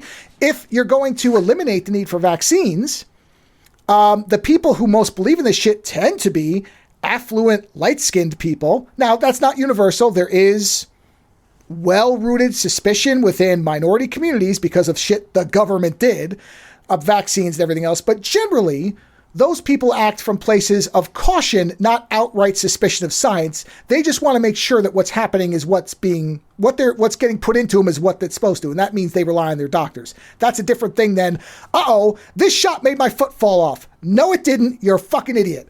Those people tend to be rich white people. Guess what? More of their kids are going to die, which means less of them. So, that's white replacement, everybody. All the shit and the deep state. Well, when you have officials who don't care about judicial oversight, who do not believe in checks and balances, who think the Constitution is a guidebook as opposed to a set of rules to actually govern a country by, that means you've created the deep state. That's why you have an extramarital militia running around that is just going to shoot people and make shit up as to why, as if they didn't do that before, but now they just do it openly. Guess what, everybody? All you paranoid, and I'm fucking paranoid, but all of you psychotically paranoid people who believed in all this fucking nonsense, you have put the pieces in place to create your own boogeyman. They made the thing. This is okay. This is something that happens all the time. They manifested the thing they were afraid of. Yeah, and this is the thing. People who tend to want to do a certain thing give away what they want to do by then accusing you of doing it. I've seen this behavior many, many times, and this is the thing: is that they accuse others of that which they themselves are. And that's why, to me, it is hilarious. It is hilarious how up their own ass dumb these people are. Because they're so short-sighted that they can't think past the thing that they're afraid of on their doorstep. With no reason to be afraid of it, by the way. Yeah. None. But they're creating the exact thing they tell you they want to eliminate. And you combine that with general apathy, and it's all over with. You see? This is what I keep going back to, when the one time on the show, and I don't remember what show it was, but a long time back, where you were talking about, well, what would you do if there were invaders? And I'm like, I'm getting the fuck out of here because I don't care. Yeah. This is why I don't care. Fuck any idea of a homeland or your own country. It doesn't mean shit. We are not special here. This is not some magical country that's above the rest. It can all get flushed when people get self-involved, lazy, and tribal. Tribalism can be good. You should look after your local community. You should try to take care of your neighbor if they're worth taking care of. I'm not against community-oriented thinking, but tribalism, the way we do it here, is poisonous. It is a fucking infection. It is the sepsis of our moral center. And I'm an amoral, heretical, I don't believe in shit. I don't think people are good. And I'm telling you this. And if I'm telling you this, then the shit has gone tits up. It has. And it has. Were we ending on a good note? Was this a positive? No. Listen, I never really cared that we had 3 or 4 people listening. And even though no one is going to be listening anymore, I'm still here and I'm still with you. I still support you. And I just said before that I only show up. I don't want my pain taken away. I need my pain. I think I only show up for the laughs. So I'm fine with us, alienating everybody and speaking our minds. So it was nice doing a podcast with you, and it'll just be the two of us from now on. I'm fine with that. In actuality, I seriously doubt anybody who's a longtime listener is at all put off by any of this. They have to know how we are by now. I mean, it has to be. This cannot be a secret. I mean, we don't necessarily nakedly get into politics, but just even in our movie reviews, even if we're talking about garbage, you have to know how we are. This is not, I don't think this is a secret. No, if you're still here. And I agree with you. I don't think you can just sit here and pretend it isn't happening. But to me, the Carlin mindset makes more and more sense to me the older I get, which is, this is a planet full of dumb ants that walk around on two legs. Well, and you might as well just be amused by it. That's what I said to you. It's the whole, it's the carrot and the stick. And it's like, you can't keep people... Except as you said, if you have any empathy for people, you can't be that way, because then you just let other people get ground under the wheels. No, but what I'm saying So there is a tension there. But there is a point. You get this as a parent, right? And being a president should be like being a dad to a country, right? Or a mom, whatever. That's the dad from Dreaming the Reality. Kids don't want to do what's right for them, because kids don't have that. Most kids don't have the brain apparatus yet for the self-control. So as a kid, what do you want to do? You want to eat candy and drink sugary shit. You want to play video games. Or if you're an adolescent, you want to have sex and do drugs, and you don't understand repercussion yet. You don't understand a lot of these things. And as an adult, you have to look at your kids and go, okay, I understand that emotionally, hormonally, you're not fully in control. You don't understand. You don't know what you don't know, and you don't realize how full of shit you are. So I need to try and make it so that you cannot hurt yourself in a significant enough way that it affects you for the rest of your life. So at some point you might come to your senses. But even if you don't come to your senses, you'll be so used to doing not the wrong thing, as because I don't want to say you're going to do the right thing, that you then go on from there. So, it's the whole, I need to impart to you, be kind to others. Rape is wrong. Murder is wrong, except in certain situations where it's called upon. We should try to help each other. People can be different and still be great. Our differences can actually be our strengths. There's all these things that you have to cultivate, right? But it's very hard, and sometimes the cultivation of what is good means you are the bad guy. You are the bad guy because you are forcing people to do shit they don't necessarily want to do. Right? But the job of somebody in that position, of a parent or of a political official, is to take the hit and be the good guy. The good guy in that you make the right decisions that are good for the group, even though they may come off as bad. And I know that very often in movies these guys can come off as villains, right? But at the end of the day, the needs of the many outweigh the needs of the few. Spock knew it. Wrath of Khan knew it. Right? What does God need with a starship? Oh, that wasn't Spock saying it. Sorry, I thought that was a Spock. Apparently quote. Nothing. So, Warning. Fuck you. this is the position that we're in. And it's difficult because when you get people in power who are self-serving, right, who are not trying to help others get to a good place, who really just want to use these positions of power to get what they want. Listen, I as a parent could be a selfish fuck. I've seen selfish fuck parents, right? It's really hard to be, to basically be disliked and have people be annoyed with you because you're forcing them to do the right thing. But somebody has to. Somebody has to be the person who puts their... Moralist. Exactly. I don't get to bust that one out too often either. Yeah. So, we are living in times where people have to put their foot down. And people are going to get killed. People have already been killed. But that's how this works. I'm cutting that fat cracker's head off. There you go. Sometimes you gotta. Sometimes you gotta.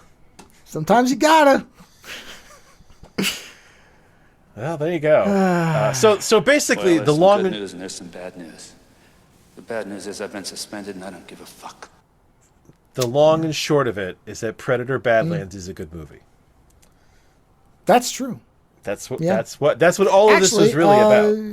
You know what? All the movies again were good. Oh no, they were all good. There are no movies I would recommend. No, but Predator of the Badlands three, is quite excellent. Actually, each of these movies has had a minor flaw in it, but is still very good. Yes. I mean, Predator Badlands has its weird monkey, Dreaming the Reality. Yeah. The romance was truncated. romance. They shot Black Cat in the head when they should have a fight. And Pilot Perks, I didn't agree with the way they handled that whole third act thing. Of the three, Pilot Perks is the weakest. The biggest step down in quality. Dreaming the Reality and Predator Badlands. If I had a choice between the two of them, ooh boy. You know what? I know what I would pick. No, listen. I almost watched Predator Badlands again the next night. Oh. That says a lot to me about that movie. I was willing to sit down and watch it again. And I almost watched Dreaming the Reality again the next night. But for very different reasons. No, it'd be the same reasons. God. What am I kidding? It's the same reasons. But You're such a pervert. I'm gonna buy you a doll, a little short doll of that actress. No. That's see, and that's where my whatever version of whatever I am comes in. That I would never even think to do something like that. That woman, it deserves too much of my respect. No. I admire her talent as it is. I don't need to worship an I don't idol need to of her? sexualize her into an item. That's not my interest. It's like, you know what? It's like putting tits on a minifigure. For some, yeah, it does distort things. That's true. Yep. Yeah, I if I'm going to experience that person, it's in where she's best experienced, which is being the shit out of people in movies. So I'm fine with that. Go. But if she were to do the convention or whatever, I would absolutely show up like a 4-year-old with a bunch of movies for her to sign. Be like, gosh, and I you're would be a real gibbering pretty. idiot. I love watching you kick people. I would never say you're real pretty. I'd be thinking it. I would probably. Wow, boy, what would I say? Boy, I'd have to actually think about how to properly phrase it where it didn't come off like I was some kind of weirdo. I'm a fucking idiot, and I dig you. You are great. You know what? That would probably be good. I am a big goofy dope, and I love watching you beat the shit out of people. That's probably about what it would be. It's impressive. So, it is impressive. Your ass kicking is impressive. Yep, your ass kicking skills are most impressive. And there's only a few martial art actresses I say that about, but I would put her right up there with Cynthia Rothrock. Those two are. Now knowing how talented she is, there is a very and it is a shame that they never had a movie together. Well, look, we could do another hour of me lamenting the fact that there are a number of people that Cynthia Rothrock and this woman should have done movies with. But should there have been a series of movies with Black Cat and Silver Fox before this happened? Absolutely. Would I have liked to have watched 3 or 4 movies of them carrying out their operations before it went sour? Yeah. Mm-hmm. Well, we should say this before we close. If anybody has a really good copy of the David Harbour Batman, Jesus Christ, David Harbour Hellboy. Yeah. Let Joe know. I mean, yeah, because and what Lando's talking about is generally I can find copies of these movies that I can get a local copy of, because the only problem with renting or streaming it is it's very, very tough. I mean, I did a short test of this with my wife just to see, and it fell apart within 5 minutes. When we first were thinking of doing commentary stuff, when I had the idea, I was all right, how would this work? Because, obviously ripping the things has been a disaster. Subtitle, there's lots of hurdles. So it would be far easier if we could just watch all these on YouTube. The problem is with ads and even just general internet timing, you will get out of sync. Even if nothing happens, you drift out of sync in almost every case, and that assumes you never run into a buffer or anything. And trying to restart a commentary or it's fucking impossible. Oh yeah, because everything is just spur of the moment too. I mean, it would be more effort. Let me put it this way: if tomorrow somebody signs up to Patreon and donates $10,000 a month, we'll make those efforts. As it stands today, that's not me begging for money. I'm simply saying there's an ROI involved. Wrong with them. But I won't wonder. I'll just be happy. But there is a cost-benefit analysis to my time and effort. I'm happy to put some in, but that's misery, gang. It is. I mean, we've had a couple of hiccups that have been bad enough to fix. So it's easier to have a local copy that we can run locally and time it, and then I can link it up. And so far, 80-something movies, whatever it has not failed us in using that method, except the subtitle problem, which we had a couple times. And that's because I had to rip discs where the subtitles are not in a text format. But I loved the subtitle problem. That was Yeah, such fun. I know, I love you having to emote language in movies for me. Well, that part's fine, but then when somebody's watching it, it's I don't want shit subtitles on the commentary movie because or the, the video, then again, they need you to emote it, so it's still great. Well, in any event, it bothers me. It don't bother you. It bothers me. I know. So, Hellboy, the David Harbour version, I even went to Pirate Bay, which I barely ever go to for anything unless it's very obscure and hard to find. And even the only entry I found on that site had nobody seeding it. So I couldn't even get an illicit copy from Pirate fucking Bay. We want to review it, though, because it is a bad movie that's got some interestingly good things in it. Plus, and significantly, and they turned Mila into other... Well, that there is the Mila factor, obviously. Yeah, and they turned into a Barbie doll in it, so it's a movie. It's worth seeing. No, it's within my lane of interest, that's for sure. Yes. But outside of that, I found every other iteration of Hellboy live and animated, but that one. So that was the interesting part. It is amazing. Like, I mean, when you told me, I think people reacted so strongly against that. The fact that I found the other one, the newer one. Yeah, and I find almost everything, but even outside of streaming. But again, we can't do that because, and I know somebody's going to say, "Oh, you could do the watch together." Yeah, but again, it's record it. Well, we probably could, but I'd have to do all the setup for that. And is it worth it for the Hellboy movie? I'm sorry, but it's not for me. No, listen, even Mila's not worth that. I'll watch Fifth Element again. We're not watching good movies. Very often, we're watching movies that don't necessarily deserve that level of attention. Yeah. So, anyway. But if anybody has a copy that they'd like to share, and much appreciated. I don't want a 45 gigabyte 4K. I don't need that. I don't. I've got an 8K super version of the movie. I don't need the Wolverine Origins rough cut with the effects. You know what? Actually, I will say this too. If you're a listener who enjoys the commentaries and you give us a copy of that movie, we will let you get the commentary for the movie years in advance, because I'll give it to you right away if you want it. Yeah. If you want it, because I know that I know this is like this is offering a nothing reward, but if that's something you really want, then you can have it. Because I guarantee there's going to be a lot of shit talking on that movie. If that's your Gremlin fetish, I will provide it. So if that is the doll with unreasonable Dolly Parton disease that you want, you can have it. You know what? I found out why its boobs are so big. Oh, good. There's a reason. Well, as long as there's lore for it, I'm okay. Yeah, that's I know. great. It's not lore. It's not lore. There's not myth.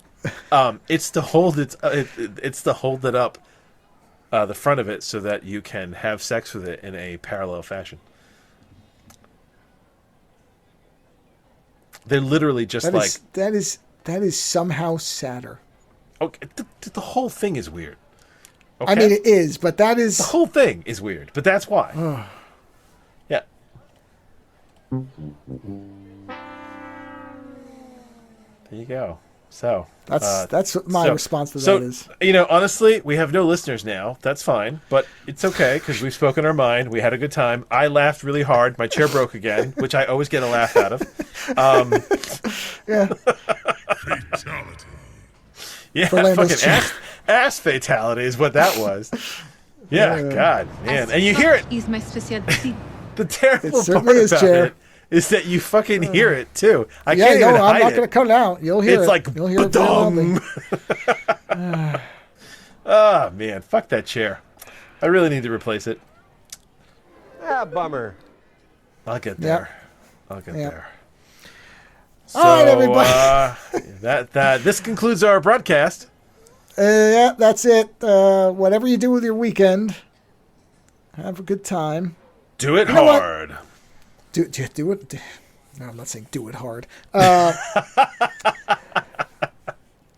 You've got 3, whatever your opinion of the world, you have 3 good movie options to choose from to entertain yourself. So by all means, enjoy your weekend, whatever you do with it. And depending on the state of the world. We should be back next week. No promises as always, but that's the plan. Until Personally, I'll get deported to the UK because that's my wife is a well, you've got UK, and so. I am getting my passport at the end of the month. You should go for Italian citizenship. Wouldn't that be great to get deported to Italy? God, wouldn't it, I mean, you know what? I wouldn't hate listen, that's the direction we're heading. You and I are done. Yeah.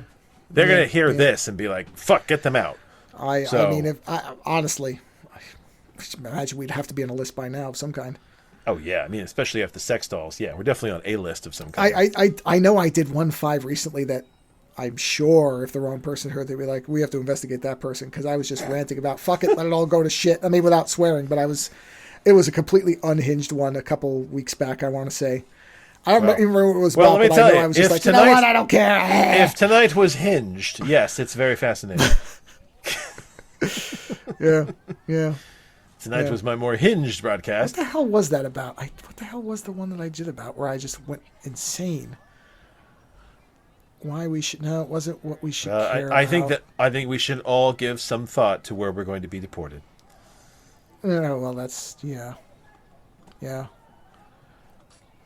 I thought there was one I did where I was just like nuts. And before it gets any worse, you've got to hit the stop. Yeah, whatever. All right.